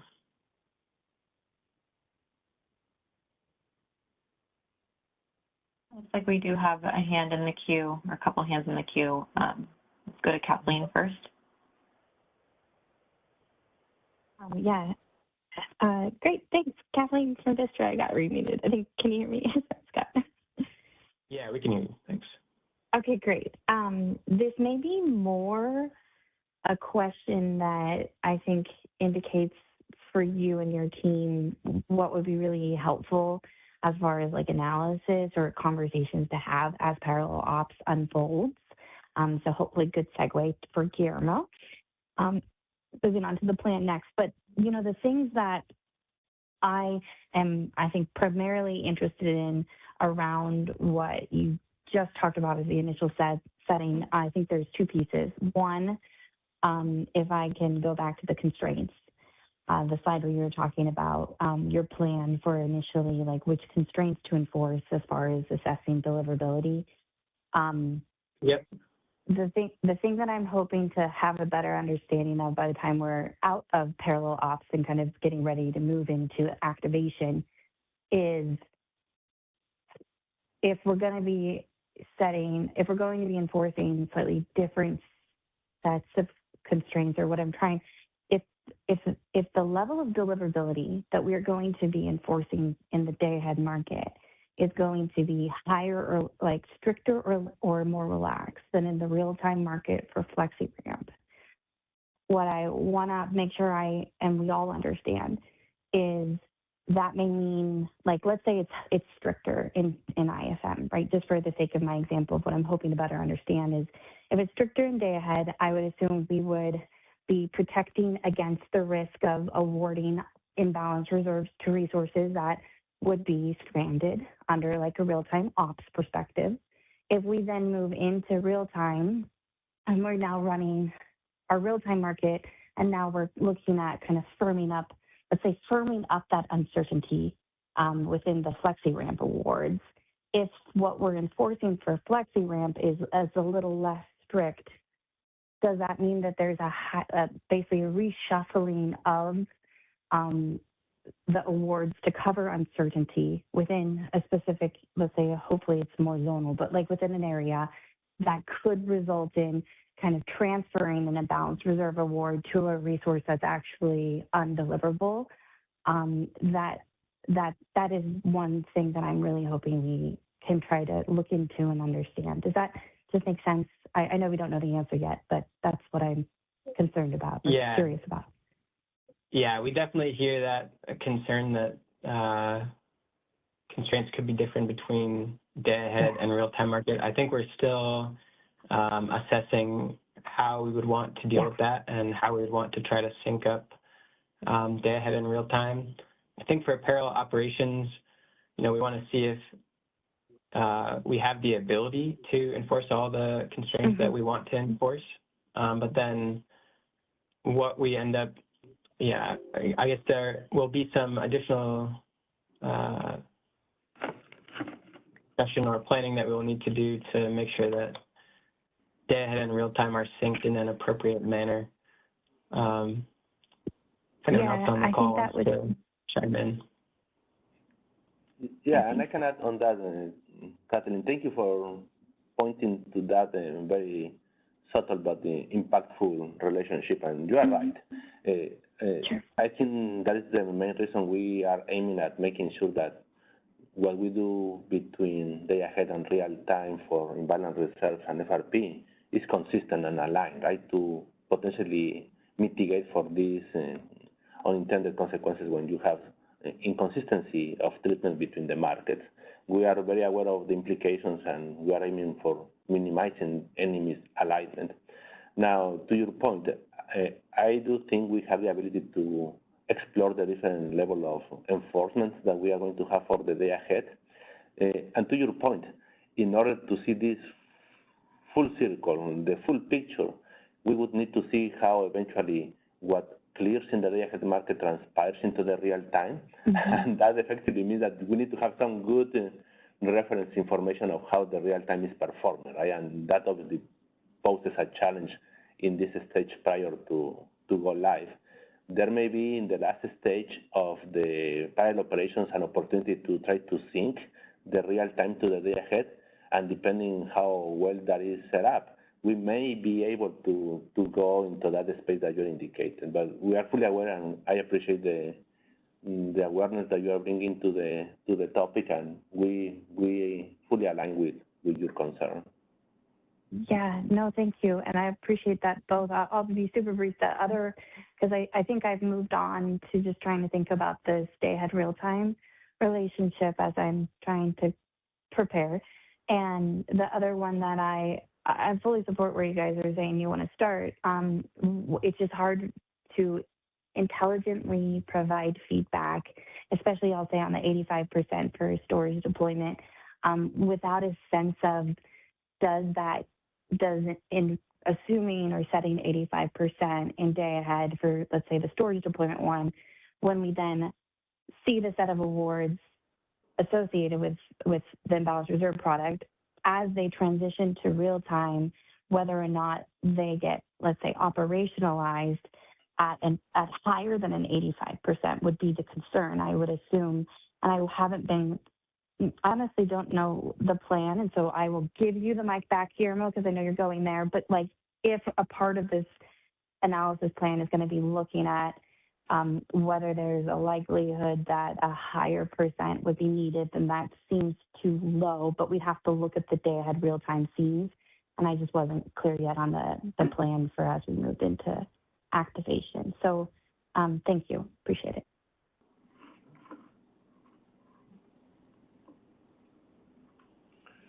Thank you. Let's go to Michael.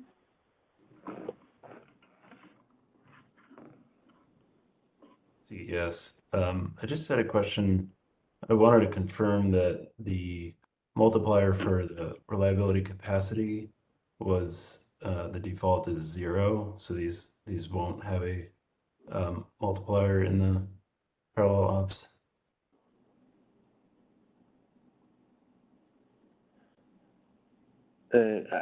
I think I understand the question, Michael. Let me see if I get it right, and please adjust as needed. Are you asking, when we go into the ROC process, we have the product for RCU, RCD, reliability capacity up and reliability capacity down. What multipliers are going to be used for storage resources? Is that the question? That is the question, yeah. Yeah, let me clarify. RCU, RCD is inherently different than the imbalance reserve. You can see this to be like a existing ROC award, where we actually dispatch for energy and capacity in that hour. That is different to imbalance reserve. That is an uncertainty product, and you don't know exactly how much of that is going to be actually realized. So effectively, the RCU, RCD can be seen as an extension of the IFM award once you go into clearing for demand. So in that sense, we know that we have to ensure that anytime there is a RCU, RCD award, the state of charge is in there. So there are no specifically factors for that, because we assume that it has to be all considered, all the capacity. That's a little bit of a concern, because there are in the equation for the envelope equations, there are attenuation factors for the RC products. So, I mean, there has to be a default value. So what is the default value for those? Okay. So the default value there would be 1 to fully protect the reliability capacity. So it's 100% then? Yeah, because a 0 value basically takes away the capacity from the contribution. So you're protecting both. So you're protecting IR at 85% and RC at 100%. Correct. Okay, thank you. You're welcome. Michael. Okay, I see one last hand from Alba.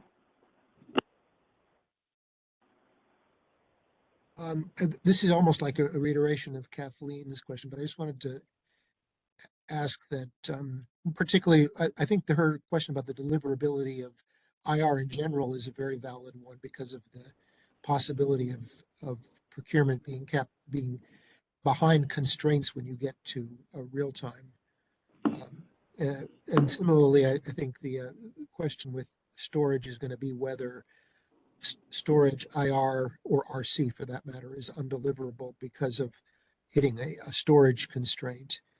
I don't know if there's any way for you to sort of just get at a measure of how much of what is procured is likely to be deliverable, but I understand what Guillermo was mentioning in terms of that since the essentially anything that has to do with telemetry is going to look at the production dispatch rather than the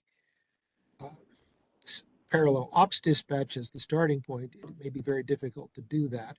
But if there's any way that you can get at that issue, I think it's very important to even understanding what the meaning of these products is in reality. And aside from whether the CAISO has what it needs, if what's being procured day ahead is generally, if there are significant haircuts due to deliverability issues, I'm hoping that issue will be surfaced as early as possible to then look at changing the kind of value that's put on the product if it is a significant haircut. Thanks. Yeah. Thank you, Alba. I think you are really referencing to what the ultimate goal of assessing the parameter would be. And you're right. At the end of the day, this multiplier should be reflecting what in practice is going to happen in terms of the award that is given in the day ahead and how that materializes in the real time. Having the full cycle of day ahead and real time eventually will enable us to more precisely estimate what the value would be. Something similar to what, not similar, but analogous to what we are doing right now for the attenuation factors for regulation, right? That when you can really measure effectively how much is indeed being used or made available or released, now you can have a very precise metric of that proportion. And the unfortunate thing is that prior to pilot operations, that full cycle is not there because it needs to loop into the real time. As I indicated earlier, I have some hope that we can start making some progress on that towards the end of pilot operations, because there is an expectation that towards the end of pilot operations, we may be able to try to loop the real time. And granted, there may be some deviations because whether that is going to be closely following the performance of the resources in actual production is an uncertainty that we have to consider. But we understand your direction of the comment, and we fully align with that eventually is the ultimate goal, to come with a precise multiplier to use in the market. As of now, we are gravitating around that concept just because of the inability to have that loop of the real time. Thank you.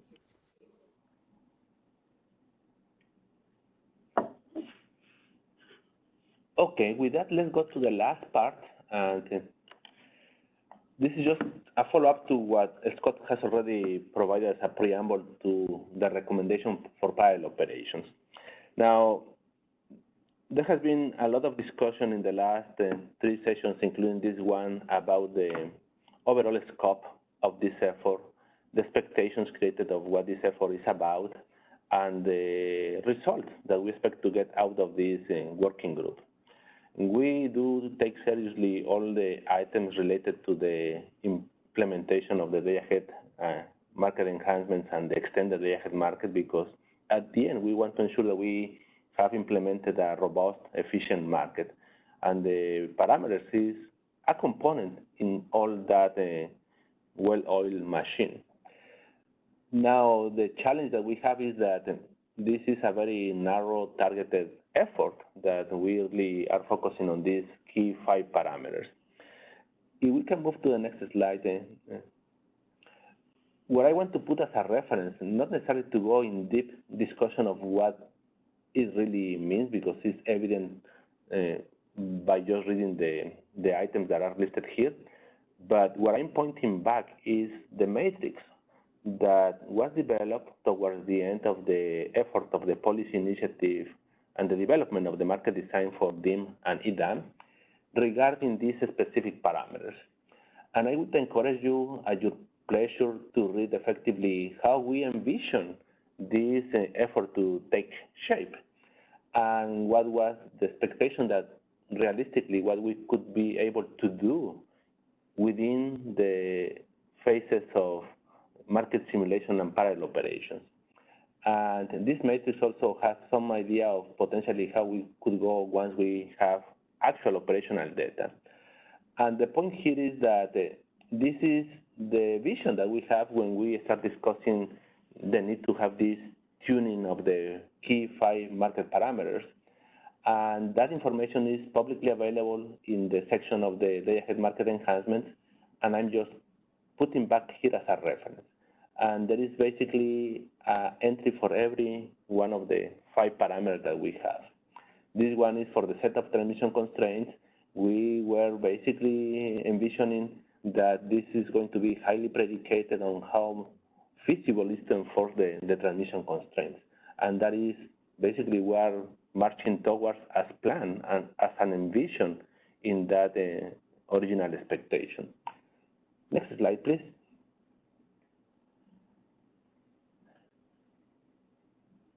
And I would say overall, the overarching goal of this working group regarding the tuning of the parameters was to ensure primarily that we have a well-functioning day-ahead market enhancement, efficient implementation of the design that was fully approved. In no explicit element of this matrix, there was a factor to say that the level of cost is going to be the driving factor to tune these parameters. But let me be clear, we are not indicating that we don't consider the cost to be important. It's a key component of the overall functioning of the market. What I'm referring to is specifically the scope of this effort of the parameters that was more about ensuring that they provide an efficient operation of the day-ahead market. Let's keep going to the next slide, please. Now, here is where I would like to pause and assess how the effort, the discussion, the collaboration in this working group has gone so far. I think we have received a lot of interest, and I really appreciate all the participation and interest from the community about this parameter, this effort overall. It has been very valuable to get all the feedback and adjust as we receive those comments.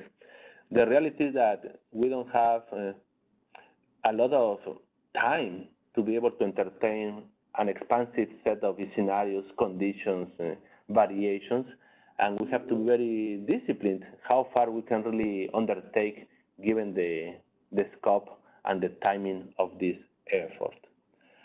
And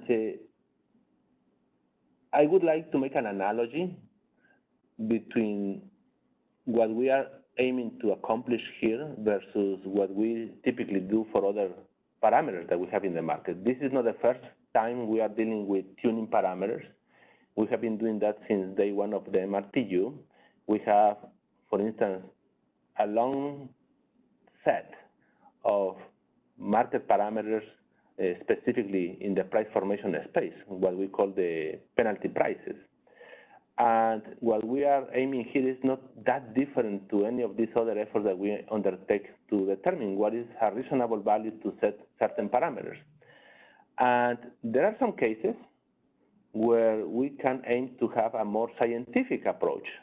We run historical information, we run some simulations, we can derive a precise number, and potentially we can put that number into the system.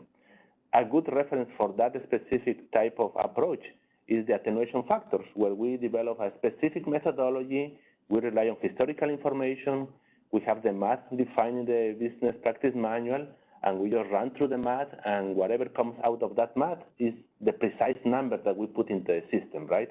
And if you see the values of the attenuation factor, you can see that they are not just nice integer rounded values, they are anywhere in the range because these are derived mathematically from a formulation.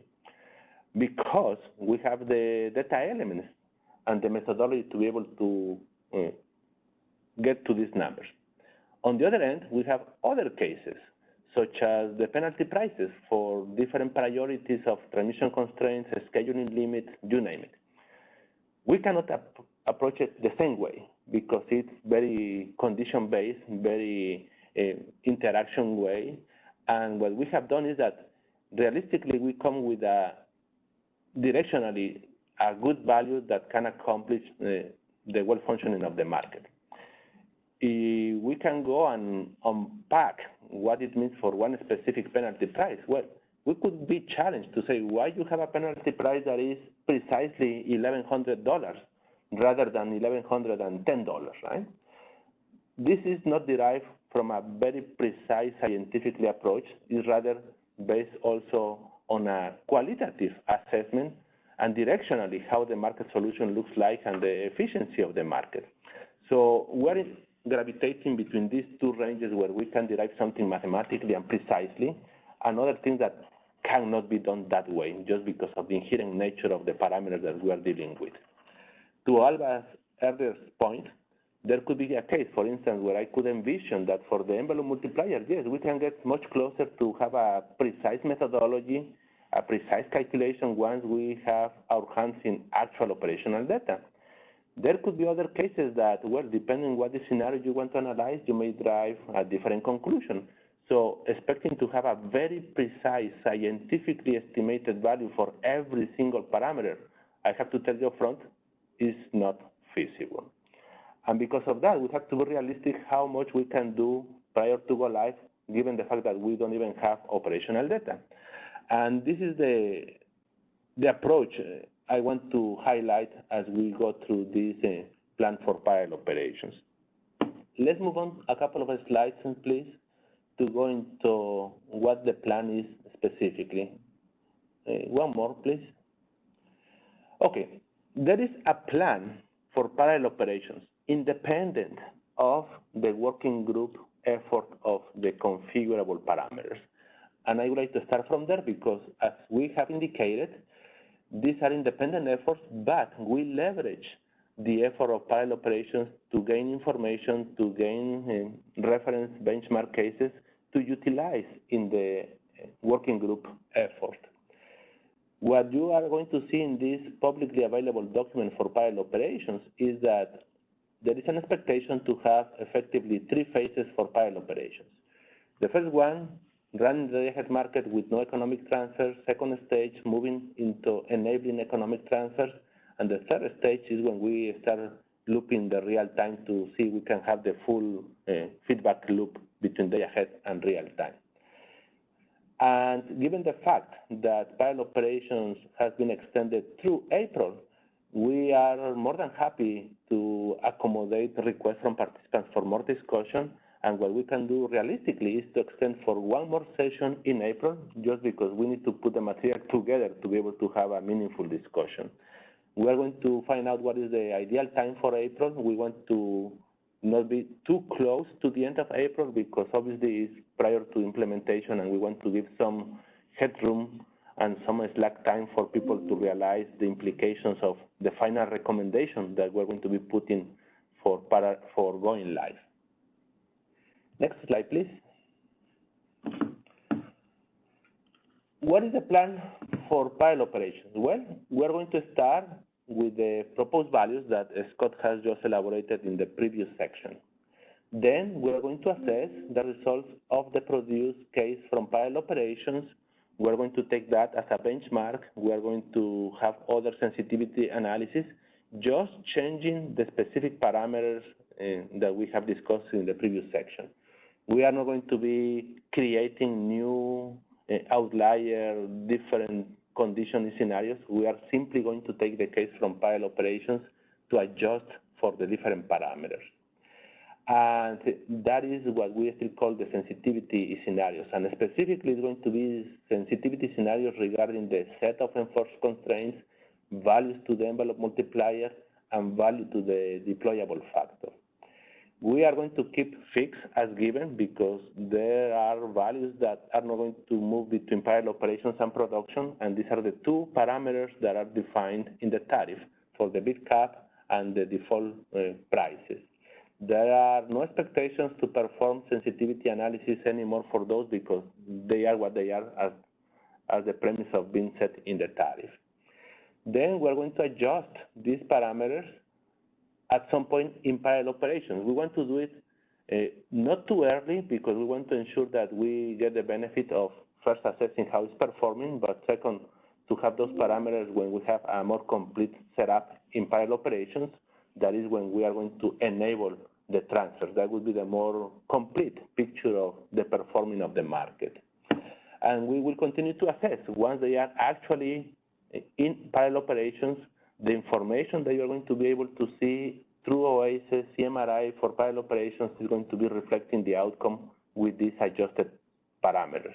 And we will continue to do additional analysis as we generate cases from parallel operations, so that at the end we have a good reference guidance to set up those parameters for the go live. Let me pause here. I see one hand raised. Chun Yu, can we open the line for her, please? Hi, Guillermo. This is Chun Yu from PG&E. Thank you for going through these plans. So my question is, so I see the three phases there. Then this set of exercise showing on the screen here, it's going to be iterated, right? You maybe phase one, you're going to run. Can I assume you're going to run at least one iteration of this this exercise, and in phase two you run another, or is it can be multiple iteration in each phase of the parallel operations? Yeah. Good question, Chunju. Realistically, I don't think we can afford to have multiple iterations. The expectation is that we go with the proposed recommended values to start parallel operations. We analyze how they are performing all the way through the first stage and also to the beginning of the second stage to be able to assess those with no transfers and with transfers. At some point in between of stage 2 of parallel operations, we can make a determination to make any adjustments to those factors so that the remainder of the parallel operations, that is the remainder of the stage 2 and the stage 3, would have these parameters in place. And then we will assess as a benchmark scenario with sensitivity analysis how they are performing. But we cannot afford to do the same iteration for every of the 3 stages. Right, thank you. And what this will say, we understand the initial set of parameters you're going to be used for the first phase. And when you're making adjustments for any parameters, will that be communicated ahead of entering the market, entering the phase or the week? Yeah, and I have some material for that in the subsequent slides. And Chunju, you can help me to hold a little bit on that. I will cover that. Thank you. Thank you. There's 2 more hands in the queue. Let's go to Steve and then Kathleen. Hi, Steve Keen from Edison. On this slide where you talk about the sensitivity scenarios, are those going to include like extreme cases? You did some of the initial stuff from Market Sim when you use that as the base case. You did look at some cases where you were looking at extreme cases to see how things would work. But one of my concerns is just, you know, the parallel operations period running in February through April. It's not really a stress time for the ISO or the market in general. Just wondering, are you going to do any assessments to, you know, to see how these parameters would perform under stress conditions like we might see in August or September? The short answer is no, Steve. and I have material in one of the subsequent slides. If you could hold for reaching that slide, I would appreciate to have the discussion. Sure, that's fine, thanks. Thank you. Okay, let's go to Kathleen.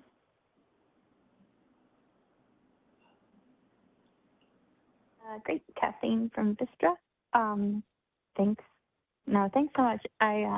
Guillermo, I know this takes a ton of time from the team to do all this work and have these calls. And I guess at first I just wanted to make sure that was said out loud and express my deep appreciation. I think going through this exercise of having these parameter calls has helped me at least kind of stay in tune with the implementation where it can fall in the background. So that's been like invaluable. Thinking about where my head has, I think hopefully along with y'all moved to, which is what you said earlier was said really elegantly about like the purpose and the meaning behind these products is to help like shore up our day ahead solution so that it flows into real time to make, hopefully to make that solution more optimal. Looking at the interaction between that, it does seem like it would be incredibly useful to do another, just like a retrospective after go live. Was wondering if you had thought about that. Yes, Kathleen, and I have also that covered in another slide. Did you give me a minute? Okay, I will touch on that. Yes, of course. Thank you. Okay, let's move on to the next slide, please. And I think I'm going to be addressing some of the questions that were just asked. So here is the timeline. And, we are scheduled to go live for May, and it's anything between now and that threshold date. And it's even sooner than May 1st because we don't want to be rushing the day before when we make the determination of what the value should be. So I'm expecting that the last session we are going to have is somewhere in April, where we are going to be able to put a recommendation. Now, what is going to happen in February and March? We already have 2 sessions scheduled, one for March, one for February, where we're going to continue to assess and provide analysis and findings of what we have done for pilot operations stage. The working group sessions will continue to be used for that purpose. In addition to that, we are expecting to have a discussion with the Market Surveillance Committee on these configurable parameters. I didn't put a specific date because we're still working out on the details, but you expect that to happen anywhere between February and March. We are going to have also a briefing to the Board of Governors and the governing body in the session of March.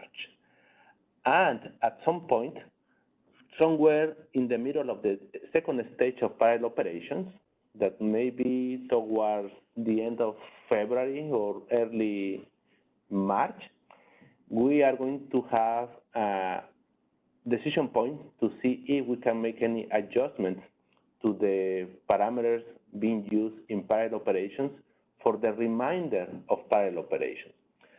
The challenge we're going to have is that it's going to be hard to reconcile the time when we already have scheduled the meeting for February and the one in March, because the decision may fall just in between.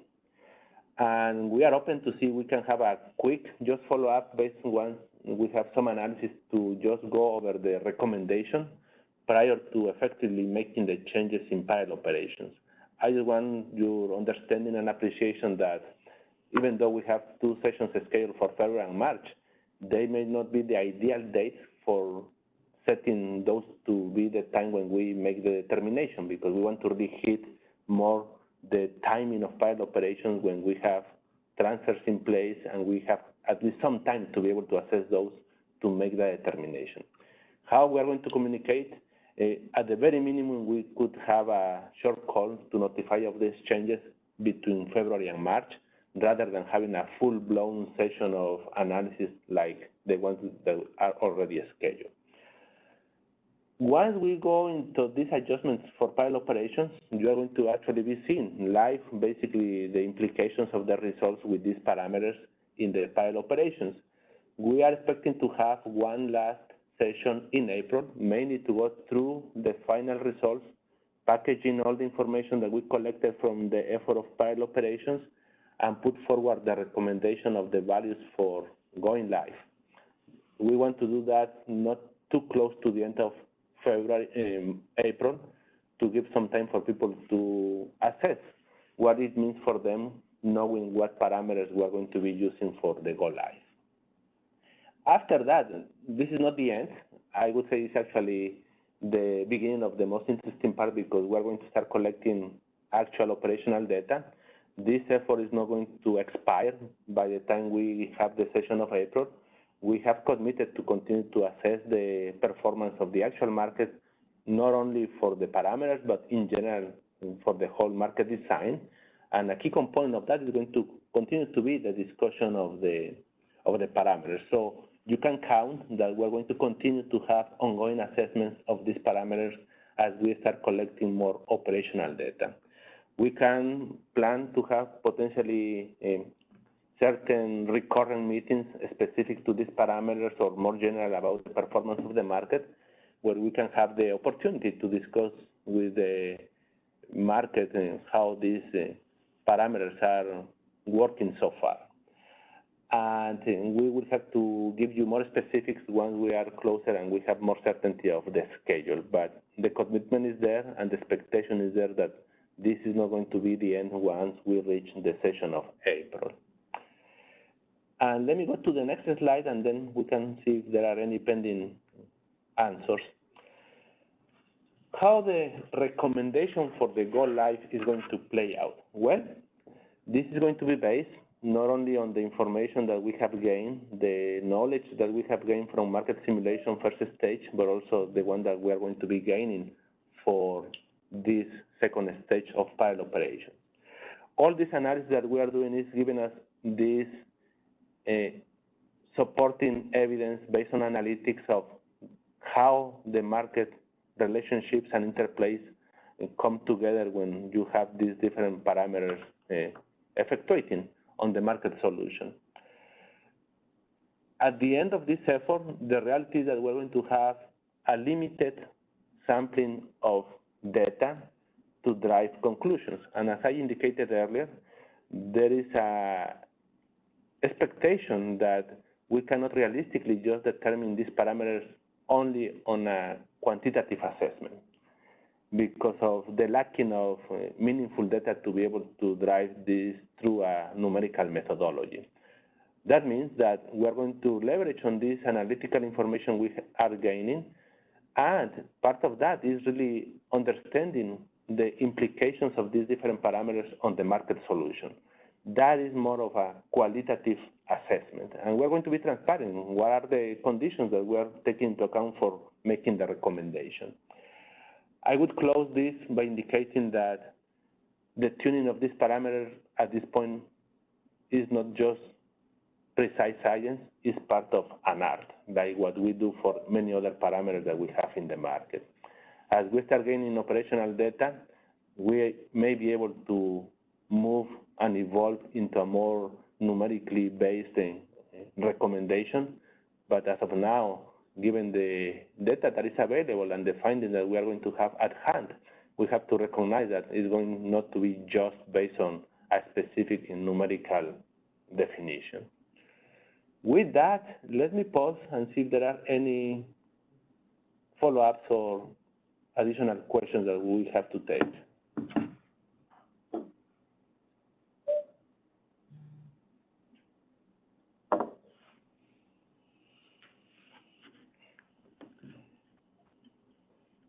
So Guillermo, I do see a question in the chat from Tanu. So in the parallel operations implementation plan, it's stated that the configurable parameters values will be assessed or potentially adjusted weekly. Will we be doing that and able to share the adjusted values on a weekly basis? I wouldn't commit to say that the frequency of the updates is going to be weekly. That would seem to be too fast to be able to assess how that works and then put it in place. At the very minimum, I expect that we can have one adjustment somewhere in the middle of parallel operations. Based on what we find out of that performance, we might be able to make a second adjustment, but I would say that the outcome is what is going to drive potential determination. But just by process, we are not expecting just to be making weekly changes.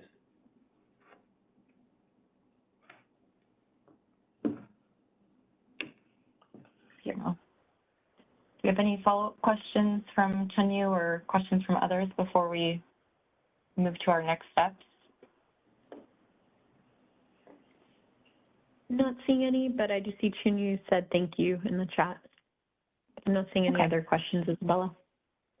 Okay. Well, then let's move to next steps. All right.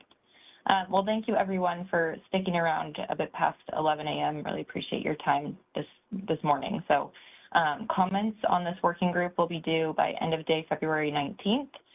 We will be posting the comment template out on the Day Ahead Market Enhancements Initiative webpage.